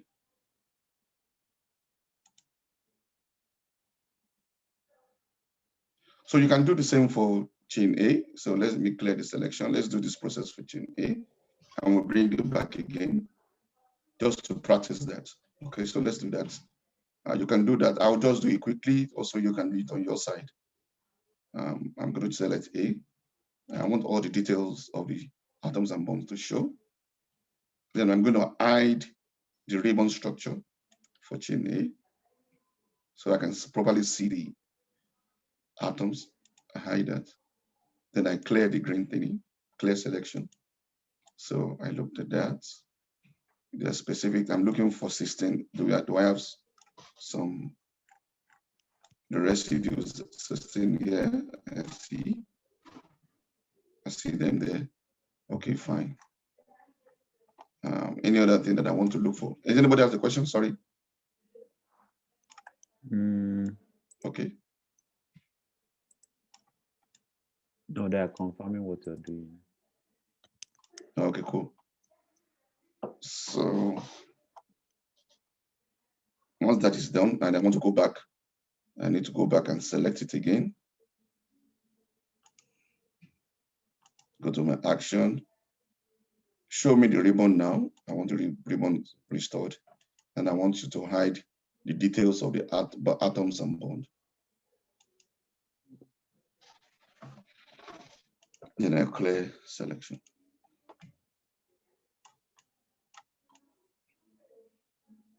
All right. So this is one representation of the structure. Let's see the other representation, which is called the surface representation. So I want you to do the same thing. So choose B. Now we want the surface to show. So I'm going to go select chain B, and I want to see the surface representation of chain B. So I go to surface, and I'll say show. It might take some time depending on your system. Now what you have is this surface representation of. I'm sure you would have seen some of this representation in publications. Mm-hmm. Yeah.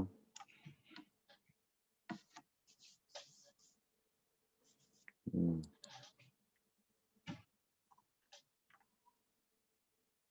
Okay, just type in yes if you have seen, if you're able to get the surface.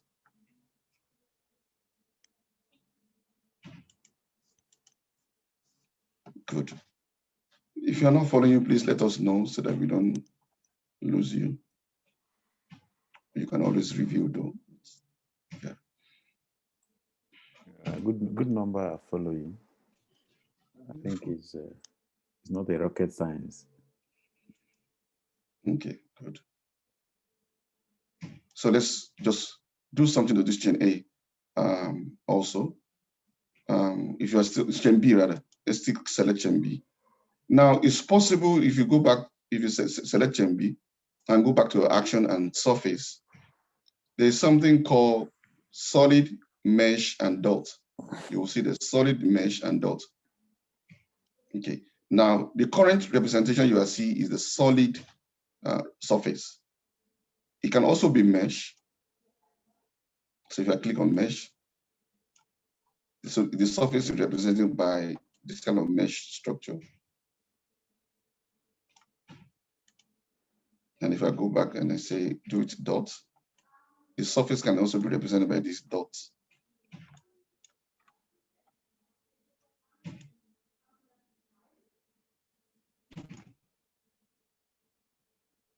Or if I go back to my solid,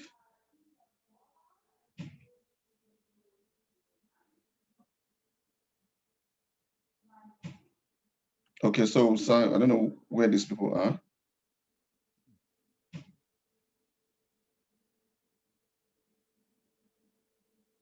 On chain B, is this the on-site? No, but he was referred to go to on-site. I think he's on-site. They had issue with the inverter, so the light left. Oh. Struggling to put generator and all of those issues. Fighting and battling to win. But I think it's okay now. Okay. Okay, so on-site, you will have to just rely on the video. But I want you to be able to follow what we're doing right now. Yeah. Okay. Please just follow what we're doing right now. Perhaps what I can do is just bring you up to speed at where we are, if you can get this surface. So I'm just going to repeat that surface thing.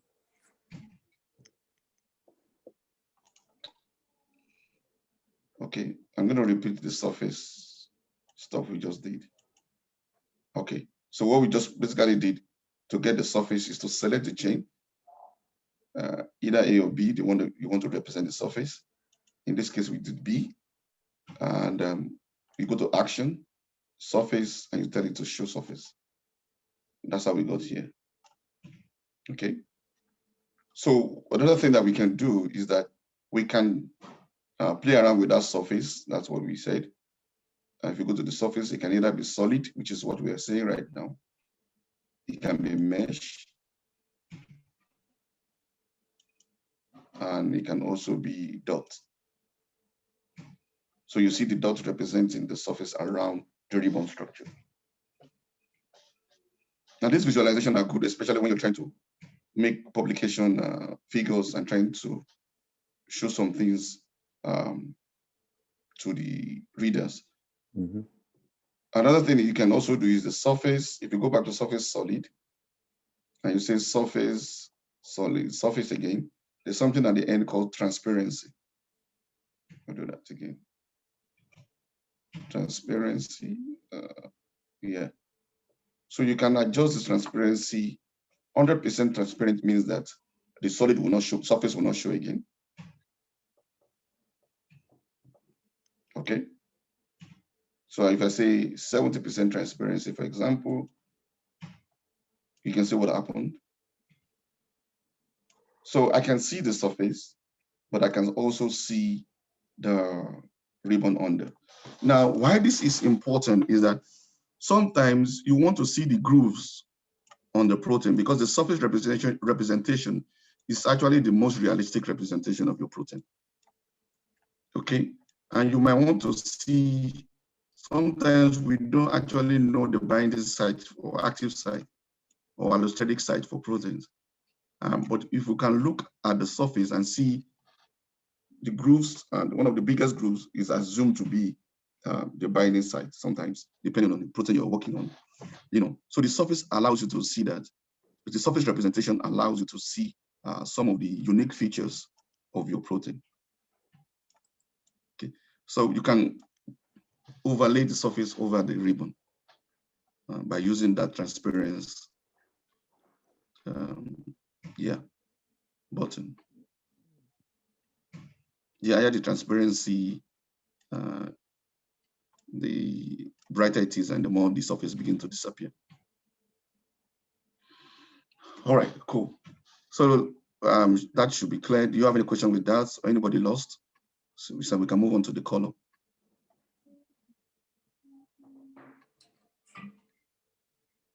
Good. We're good so far. So let's move on quickly. So anything here, you can also do color. Let me just be sure that I'm still selected chain A, chain B, and I go to the color. I want to show the color for chain B, make it magenta.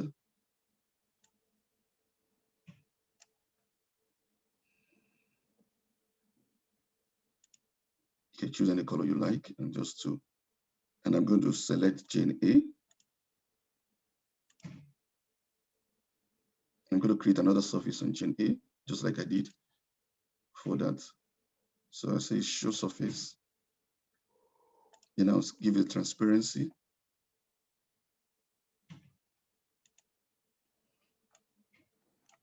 Okay.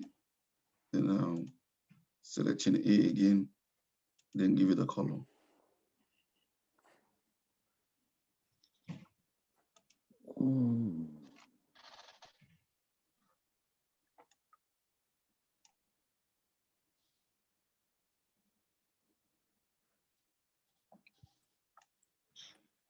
Yes, I said the more. Yes, I said the surface representation gives you some sort of an idea of what it actually looks like in nature. Because if you look at, for example, if you look at cells under the microscope, what you see is like a I don't know what to call it, a blob. I don't know what, if you understand what I mean by a blob. You know, it's actually it's a better representation of the three-dimensional structure. The ribbon and beta sheets and the rest of them is a bit closer down, or let me put it this way: is the surface representation is a higher level representation, and as you move closer, the beta and sheet representation gets, and as you move closer, you begin to see atoms and elements. When I mean closer, I mean as you zoom, as it were, into the structure, you know. But on the overall scale, if you look from at the structure of proteins, the surface structure is actually what you see. Okay, so do we have the colors You can just clear screen, clear selection to see that.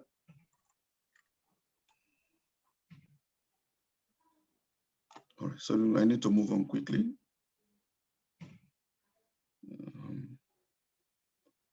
So I'm just going to leave this as it is. You can use whatever color you like. Then I'll just do this quickly. Label. So currently, if you go to label, when you say action, label, the label is off because we can't see anything. When I mean, nothing is labeled here. But if I select, let me select B, and I say,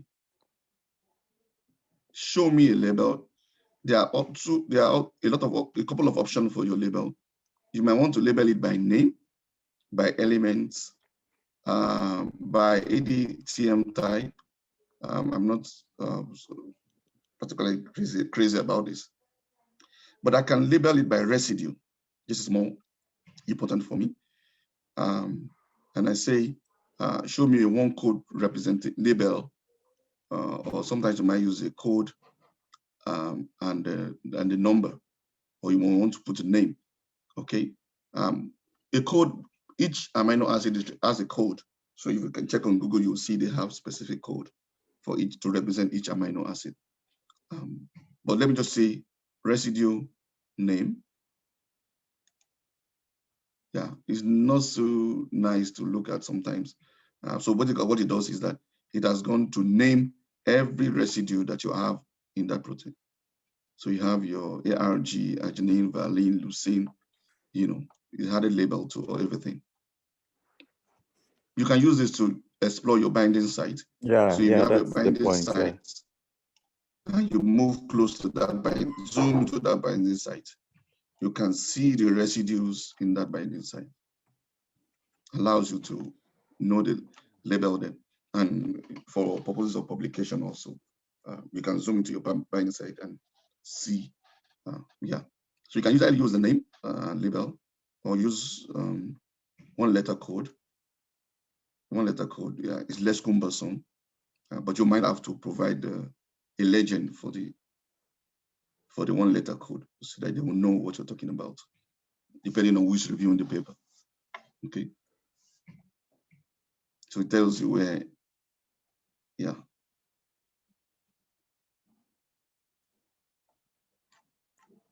Good.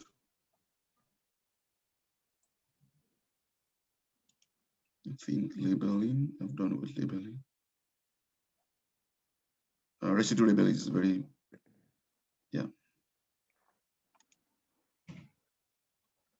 Now, what I just did was just to do labeling with, this is a bit more detail. Residue labeling, one letter code plus specifier. And what it does is that it gives the number, gives you the amino acid, the code, the position, and the chain where it is located. So this is a bit more detailed.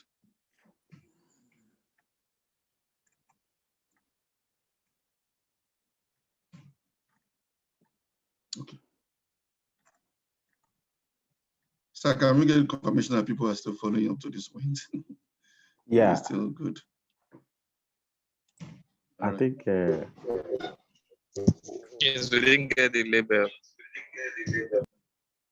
You did not get the label. So let me show the label again. Action, label. You move down to residue. Then you select the format of the label you want. Either one letter code, name and specifier, one letter code and specifier. Yeah, it can be name and specifier. Let me just change that. So you now have the name, isoleucine 410 on chain B. Like that. Glutamic acid or lysine 417 in chain B. Okay.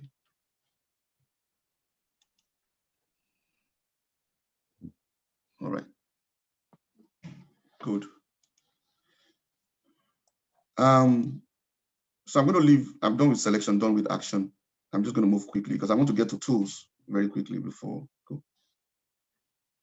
On presets, there are preset structures like your ribbons, that everything we did on this on here right now, showing ribbons, showing atoms, and there's some preset option. We can just click straight and it will show ribbons. Click straight to show all atoms. But yeah. But what is more informative here is the hydrophobicity surface. So if I say interactive 3, click that, it shows the hydrophobicity surface for each of this. Remember, our transparency is low, so I can go back and say, how do I increase the transparency? I go back to action, surface representation, and I say, make it lower, make it less transparent. That's what it means. So the lower number percentage make it less transparent. So it's going to show more of the surface than what is inside. Yeah, I'm going to remove the label so you can see. Label off. No, residue label off.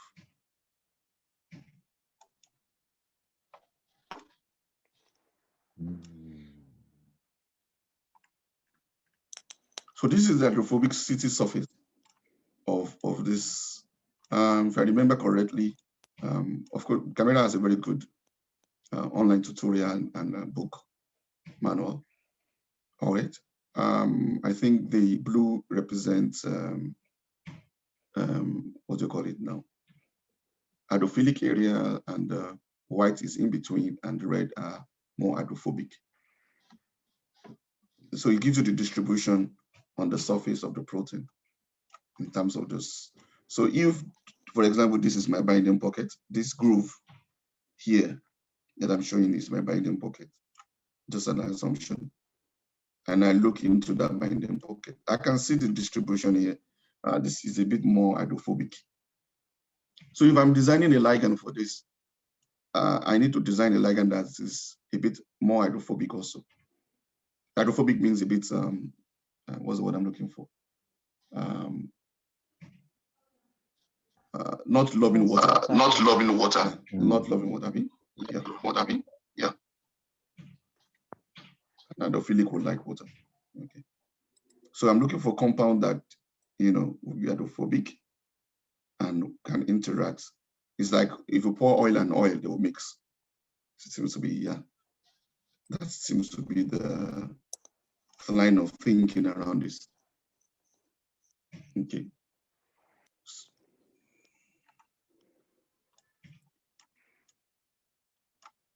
All right. Please note, let me just say here, that you can also visualize small molecules. I'm not sure I have any small molecule. I'm trying to see if I have any, because I don't want you to just follow me. I don't want to do that right now. No, okay. Now, in the process of moving your things around and looking for things, it's possible that in my case now, I'm not seeing the full protein.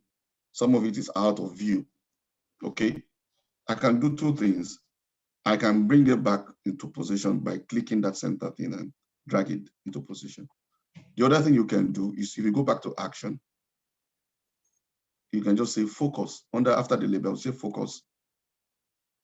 And what it does is that it brings whatever it is that you have selected into focus. So I'm going to do that again. So next, I'm going to select chain A this time around, and I'm going to say focus. Then it brings chain A into focus.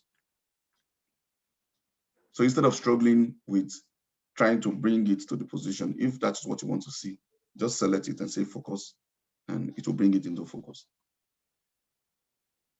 It does it for any one of them. So if I say I want to select residue NAG, and I say okay, bring them into focus, you can bring them into focus.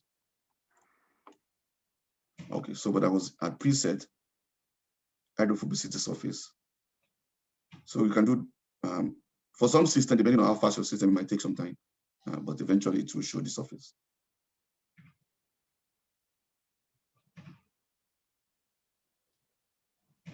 Okay, so can I move on to tools quickly? I'm just going to show you things that I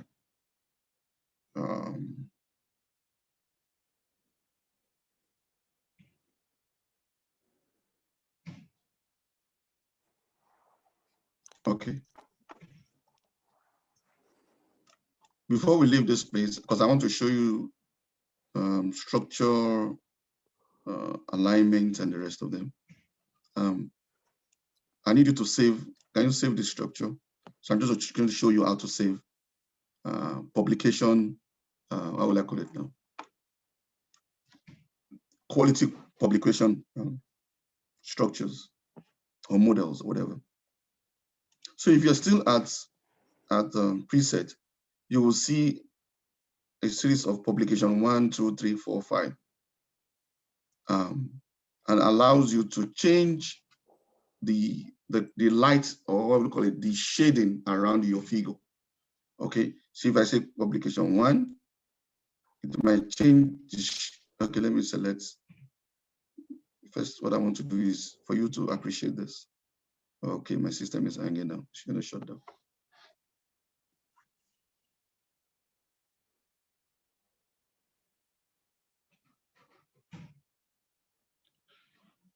So remove the names. Just go to action label, residue off.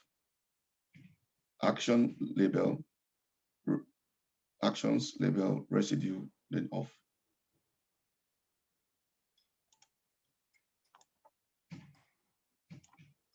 Okay. So this is one option. There are presets, shadings, and is another option.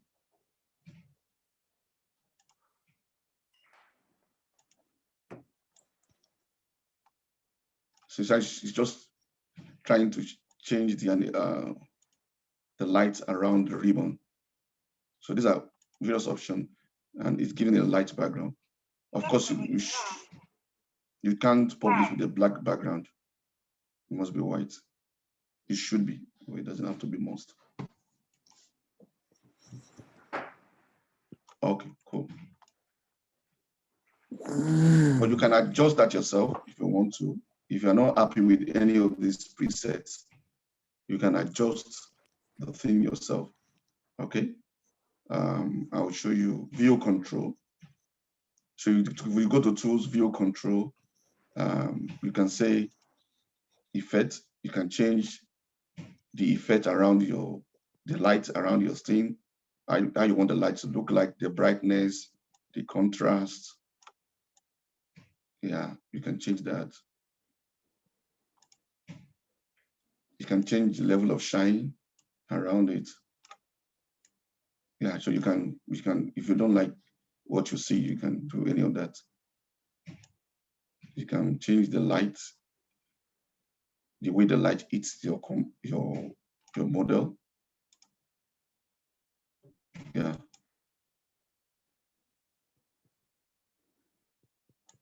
And there's also something about the camera perspective of that, either perspective or photographic view. And you can adjust the scale for that. Yeah, but I usually just the natural, what do you call the natural? Why do I call it natural? The usual figure is fine for me. All right.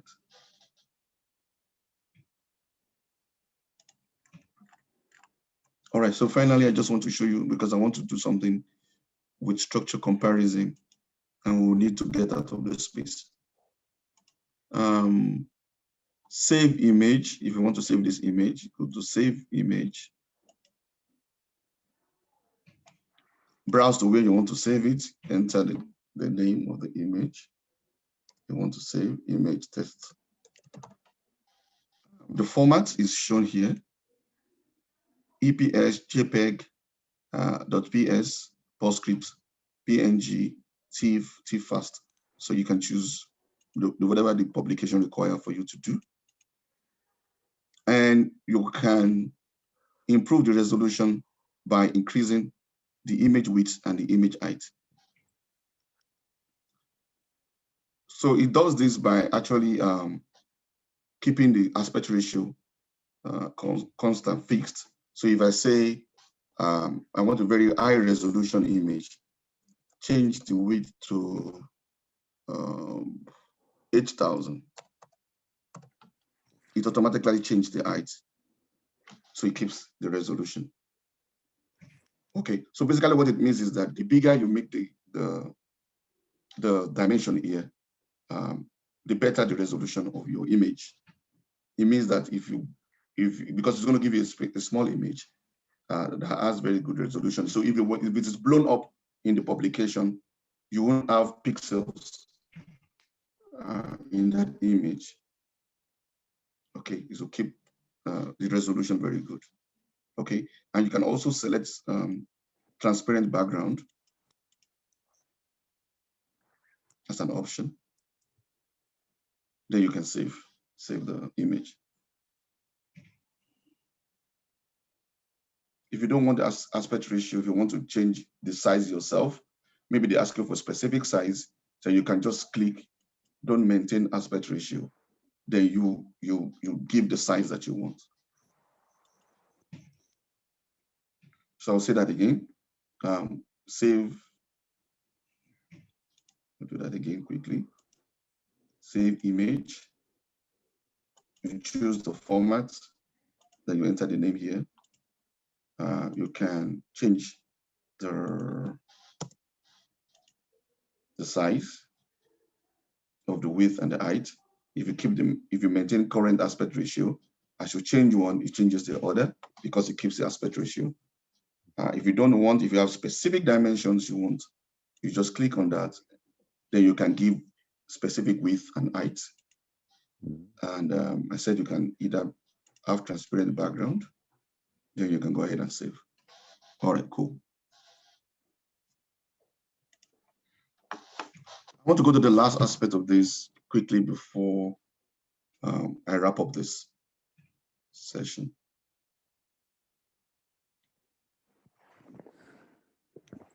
Do you need a break or something so that I can? No. We'll soon tidy up. Okay. So I'll just Okay, like cool. 25 minutes more. Oh, okay, cool. So we can close this session. Just close this session if you have saved it, for your own purpose. So instead of quitting, if you quit, the whole system, the whole software will close. But if you close the session, let's go. Yeah. Then we can start again. Is Innocent here? I don't think so.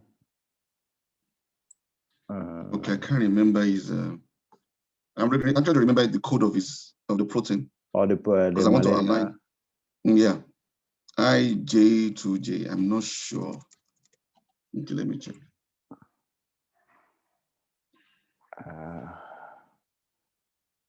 I can also check.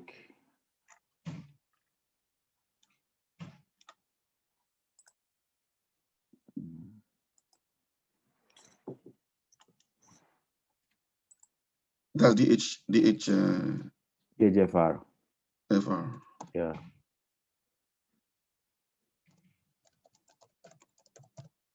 What I'm trying to do is we have this protein that has there's something wrong with my spelling.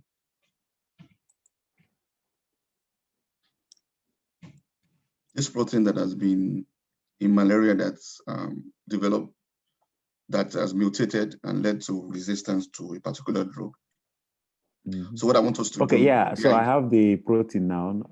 Yeah, okay, you have them. Just type in for me on the chat. I know we have 3 proteins. Maybe. Yeah. I want to just give me a wild type and any mutant. Okay, we have one, any two mutants, the quadruple or the double mutation.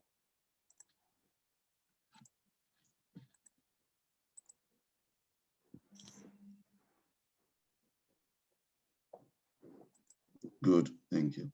I believe everybody can see that.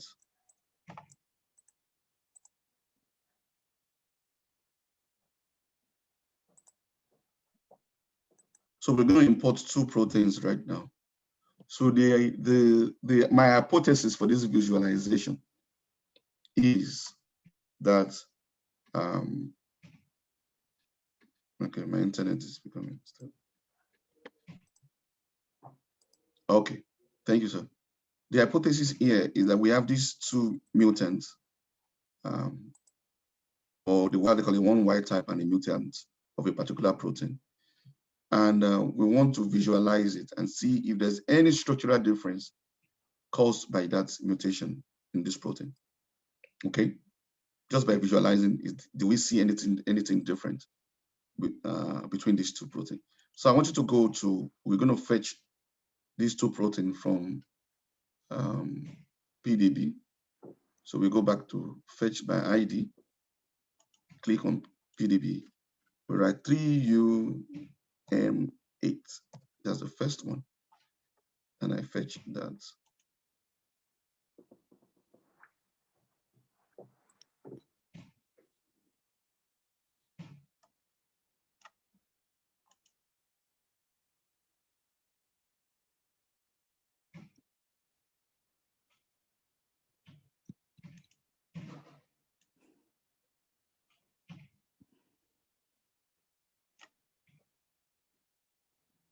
Let me fetch the other one.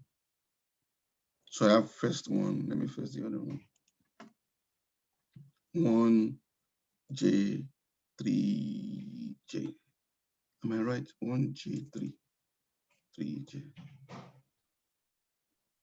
Fetch.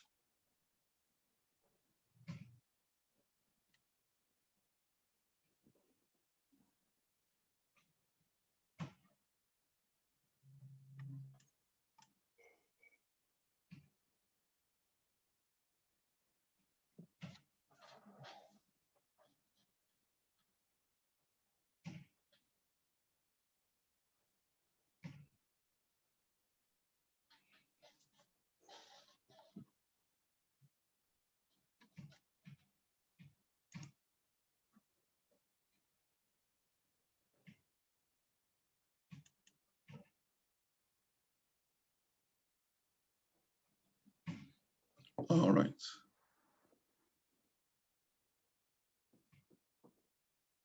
Yeah, we're fetching the two proteins.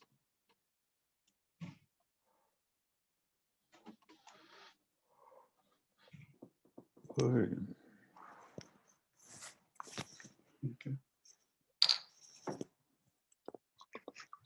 So I have the two proteins. So if you go to your cells and look at the chains, notice things have changed. Now, because the two proteins are the same, just that there's a mutation in one. So you will see chain A, they have, how many chains does the protein have? Chain 1, 2, 3, and 4. The Swiss protein has 4 chains.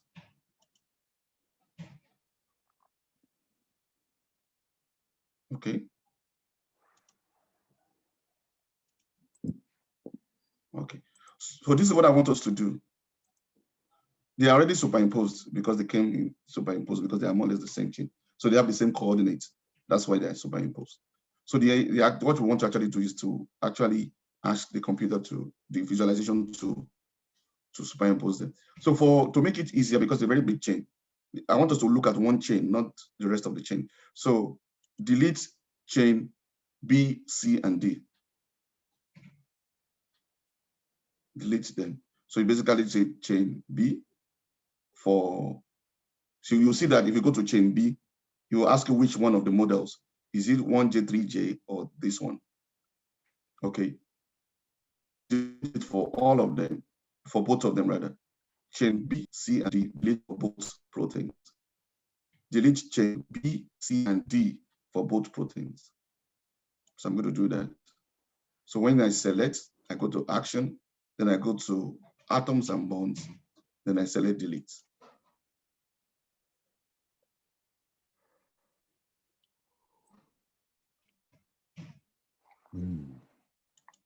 I do the same thing. Chain B for, sorry.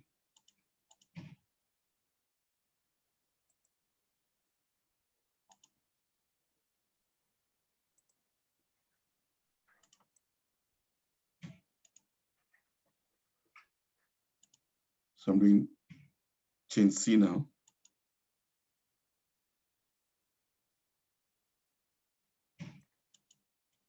Atoms and bone. Delete.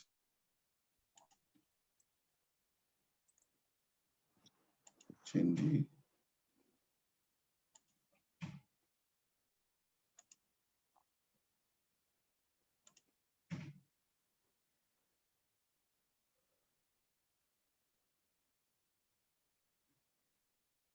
So you should have this.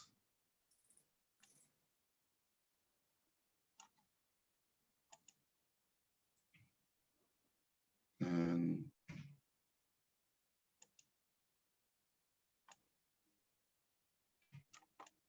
no, this one is not deleted.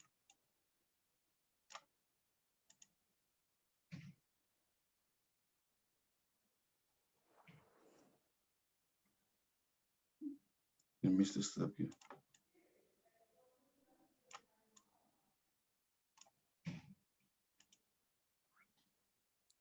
Oh, we are still fetching. Some people are still fetching. Oh.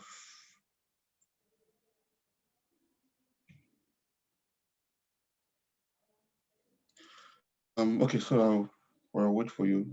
Still fetching. Just a bit. Okay, who is not following? Okay, I'll do that again.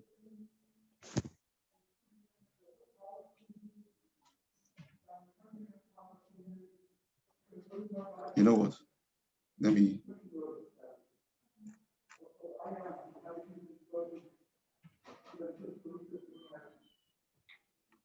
Please, I selected the choice. How did you delete it?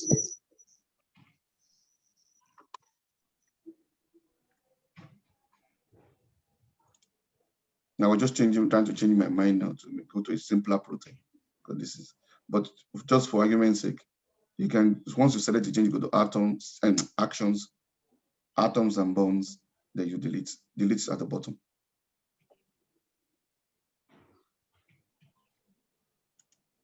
Yeah, but there's a lot of deleting going on here. I'm looking for something that is simpler.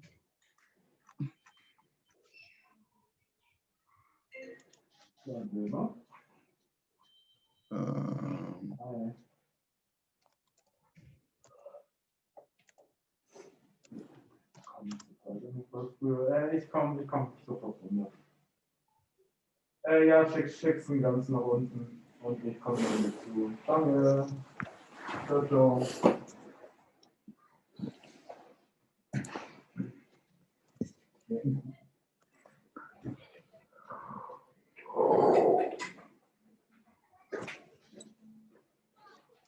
Excuse me, just a minute, please.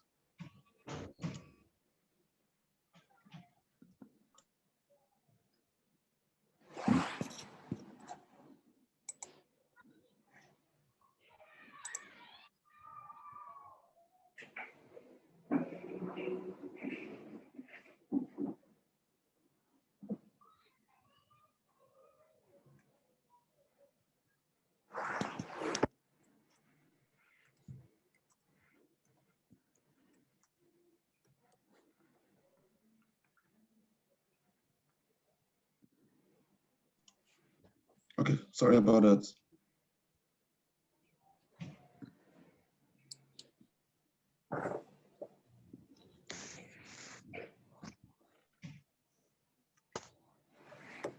Okay, I have a simpler one that I don't want us to start deleting so many things and getting into problem. So I'm going to give you another, sorry everybody, I'm going to give you another thing to fetch. You can close that session.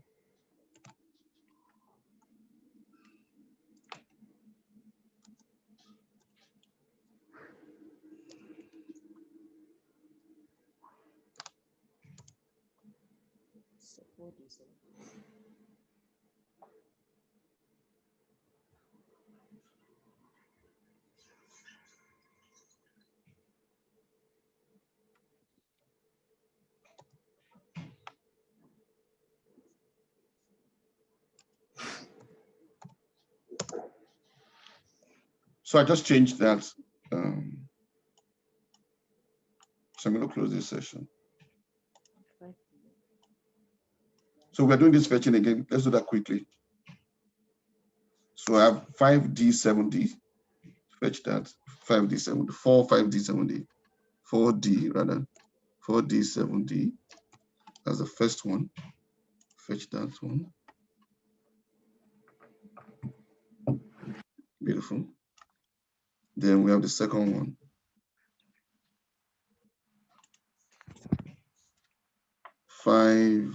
A1R.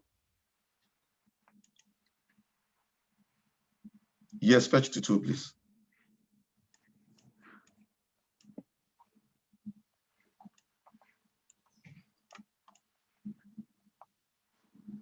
So this is exactly what I want. So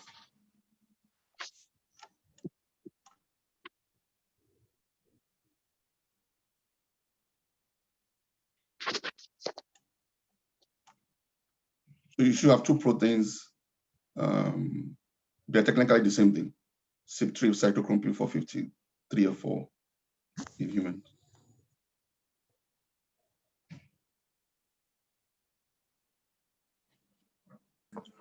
Done. Online, on-site, done. Okay, beautiful. I think I adjusted my view control. My stuff is too bright.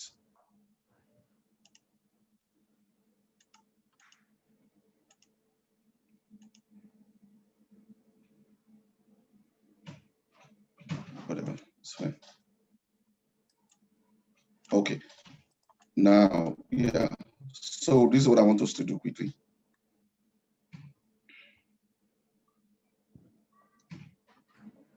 Structure analysis. I want you to look at structure analysis. So go to tools, structure analysis. It's something we're going to do tomorrow. Just get you up to it. You will see find hydrogen bond. It said find H bond, find clashes, contacts, distance, and the rest of them. We'll do more of this tomorrow. But find hydrogen bond allows you to find the bond between a particular ligand and the protein. But we'll do more of this tomorrow. But what I want to do now is structure comparison. So go to tools, structure comparison.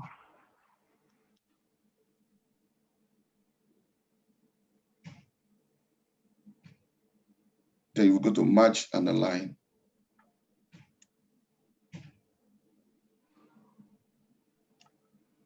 I'll do that again. Tools, structure comparison, match and align. So the whole idea is we want to superimpose these 2 structures, assuming that we actually add mutations. We know there are variants of this enzyme, and the variant causes or has led to various differences in the rate at which they metabolize a particular drug. Okay, so we're trying to get an insight into the mutation in this enzyme. Does it affect the structure? So if you compare 2 structures that are mutants, do we see a diversity in the structure when we superimpose them? That's what we're trying to do. So I just do that. So there are two things you want to superimpose here: the 4D7D and the 5A1R. You select, make sure the 2 of them are selected. Then you click on OK.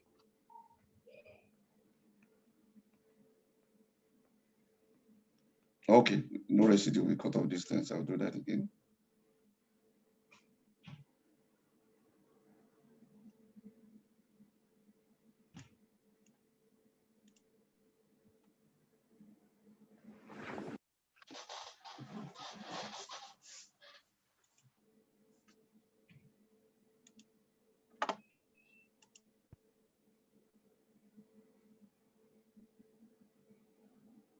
Oh, sorry, I didn't see the residue again.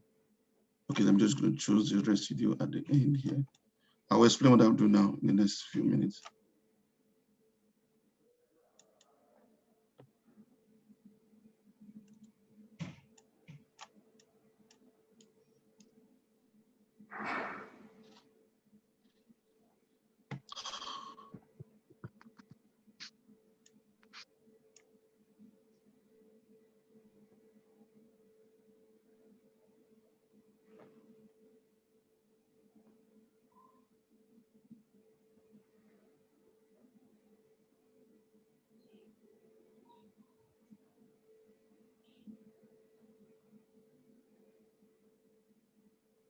Sorry about that. I had to take a phone call. Okay.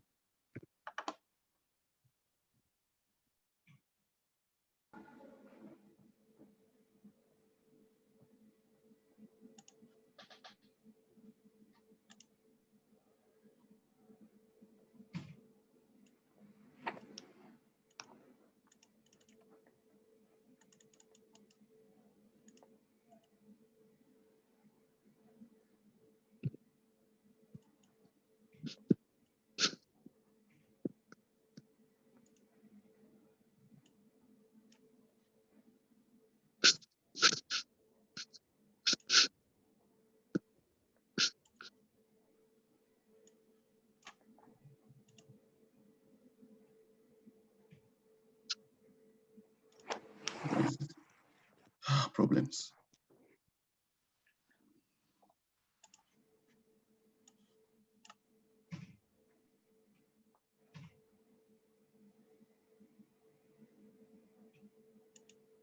Let me reduce that.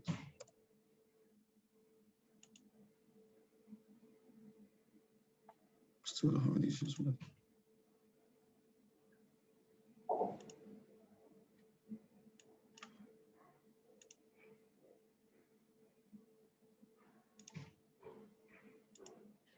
Okay.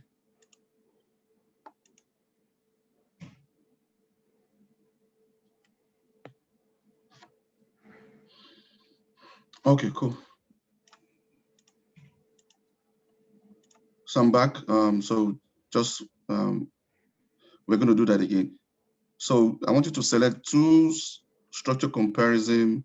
Let's start with matchmaker. If you want to do this match align. Tools, structure comparison, matchmaker. So we're going to use one of them as a reference structure and the other one as a test or whatever structure that we want to match against the reference. So you will see reference structure, the other side, structures to match. It doesn't even matter, you can choose any one of them as a reference. You must choose the other as the structure to match. So just a 4D to match that and select OK. I will leave the settings as default.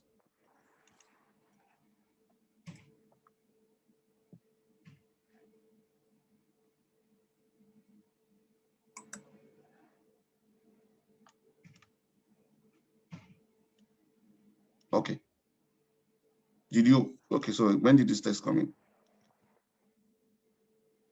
Yeah, go ahead, go ahead. I can repeat that if you want me to. Tools, structure comparison. Everything I did up to now was not for you. This is what I want you to do. Tools, structure comparison, matchmaker. Then you select the reference. You should have the 4D7. Then you have the other as the comparison. Then you should say OK. Okay. Now, once you have that, I want you to visually look at the two structures and tell me if you have a perfect alignment.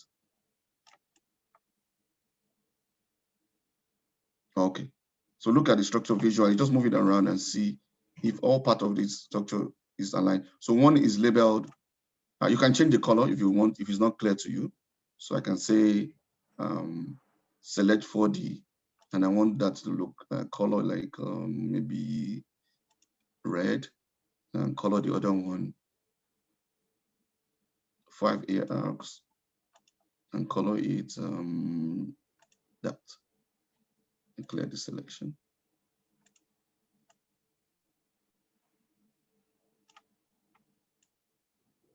All right. Just look at that.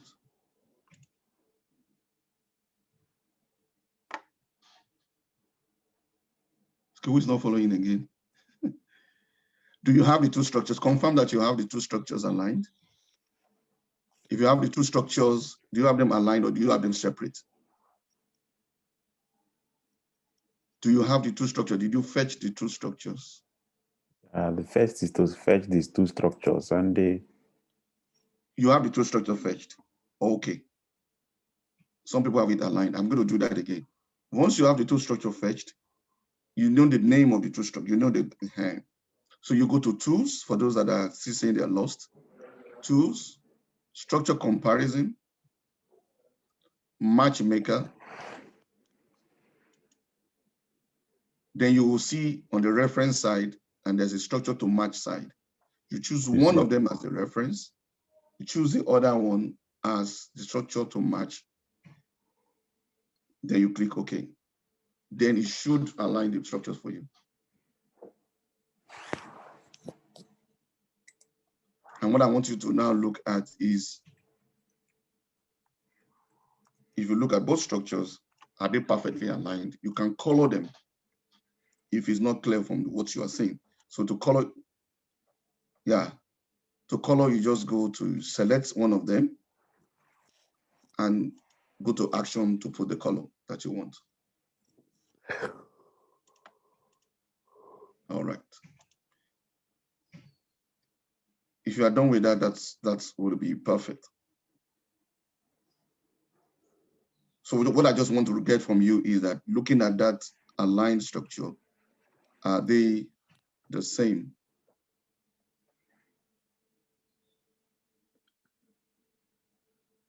So could Edith, let Edith share her own screen. Let's look at it. Yeah. So from my side, I will enable multiple sharing. I'm out, she can share.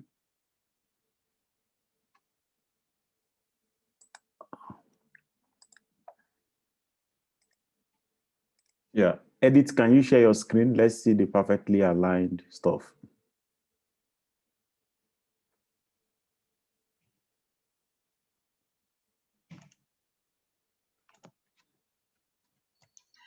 I don't think I can share my screen. I'm actually, I joined the Zoom with my phone and I'm working on my laptop, so I don't know. Who has perfectly aligned? Let them talk. Bankole, have you aligned? Bankole, can you share your screen?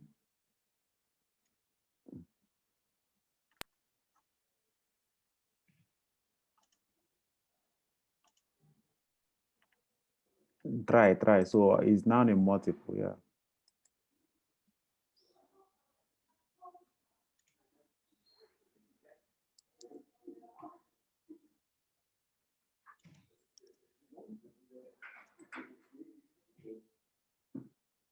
Wow. Okay, let me see. Okay. I think it's coming up. Perfect. Okay. Yeah. Okay. Clear selection. Those green things are still showing. Clear your selection. Clear selection down, yeah. Okay. Can you bring it to the center? Click, bring it to the center. You know how to do that. Just your center cursor and drag it. I mean the model itself to the center of the. No, you're still rotating on side. I want you to bring it to the center. So you can either select and focus. Select the model chain. Select one of them. Okay, and go to action and focus. Beautiful. Perfect. Okay. And then you can clear selection if you. Good. All right. Perfect. Yeah, beautiful. Okay. So your conclusion, Bankole, is that they are perfectly aligned. Do you agree with perfectly aligned? Or mood.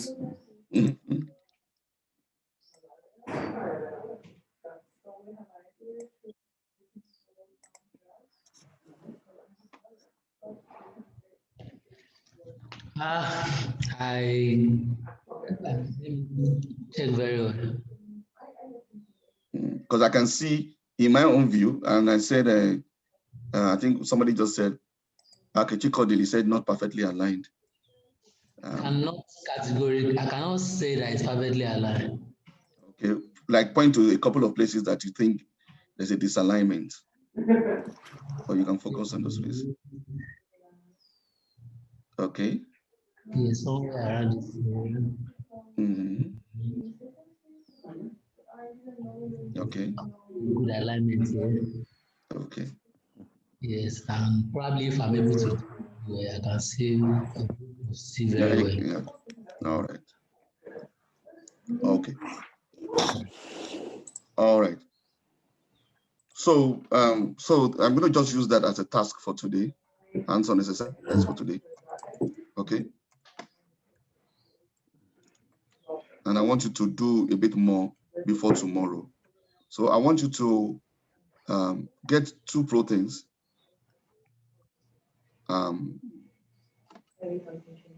We can use, I'm trying to find something that is simple, not too complex, that I want you to look at and align. Okay, so let me pick another one from.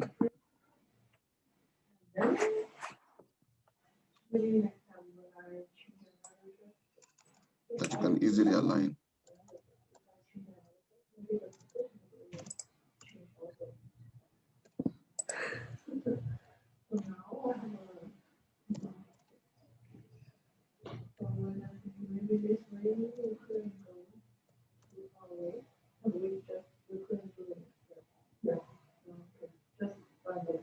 All right.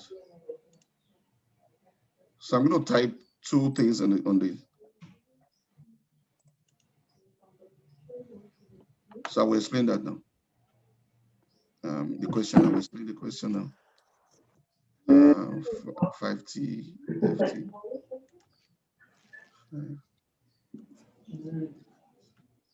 I mean, what is the overall? I mean, you test it, apply the drop, and want to see. I mean, do we want to see if there's the resistance formation or just as okay. Okay, so please fetch those 2 proteins and do everything that we did today on them. Color them, do all the stuff, and we want to then. I want you finally to superimpose them. Yeah, no, sure. Okay, then you can now use any one of your proteins that you have worked with to try them. Okay, you are writing to me directly, so maybe you. Am I writing to you directly? Yeah. Oh, sorry. How do I copy what I've written? I can copy if you want. So everyone.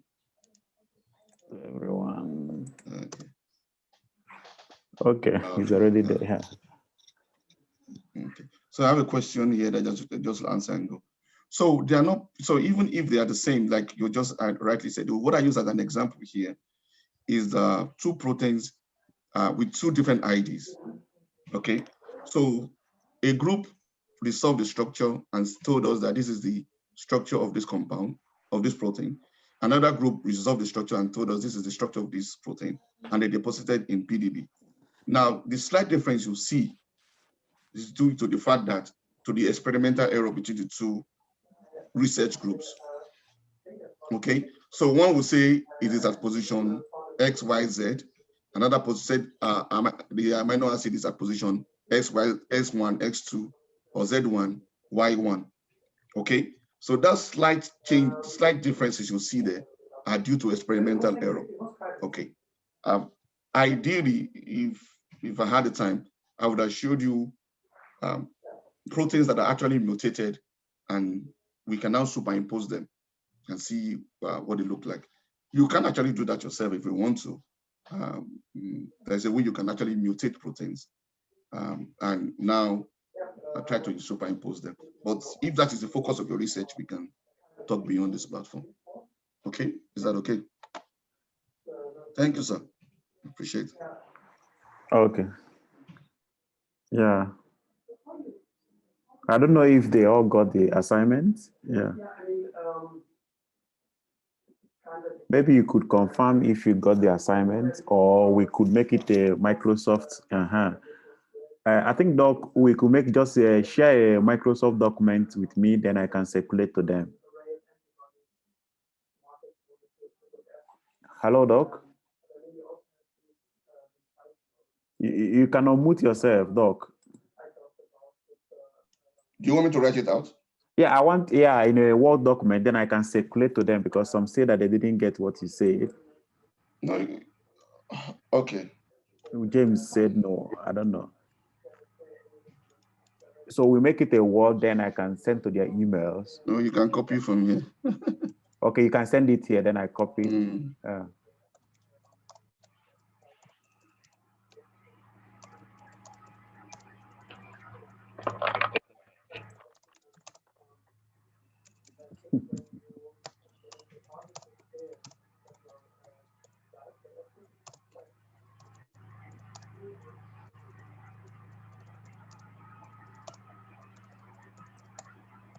So that's exactly what I want us to do.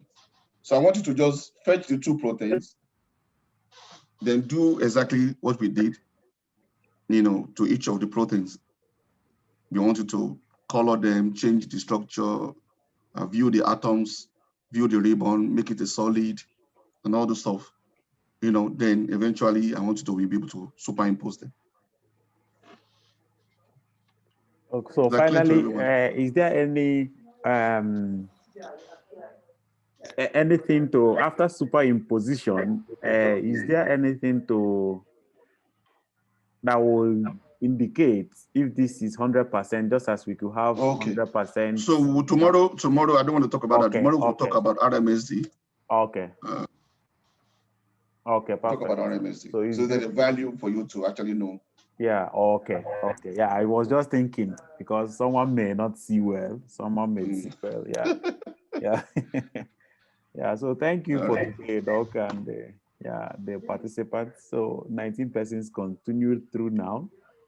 Yeah, we know that 3 persons are on the on-site, and we might not see them.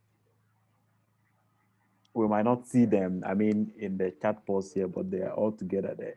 So I am on-site today, they are seeing me. Okay, are you doing well in the on-site, Prof? I'm trying.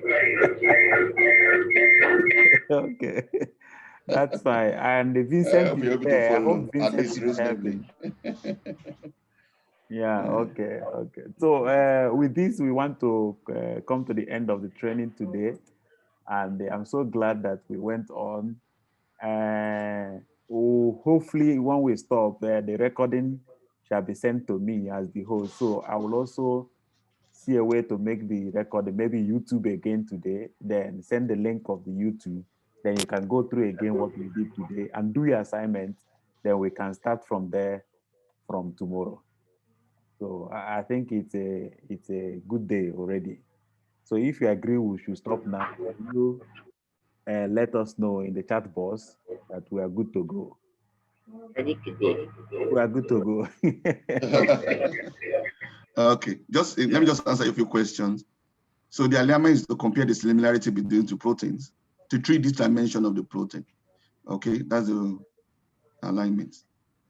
Okay. So I just put the full meaning of RMSD on the chart. Root mean square deviation, as you can see it on the chart.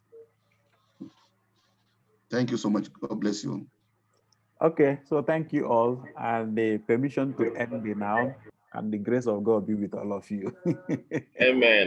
Yeah. So I end the meeting now. Thank you, and see you tomorrow 11 o'clock with your assignments and your hand. Thank you. Okay.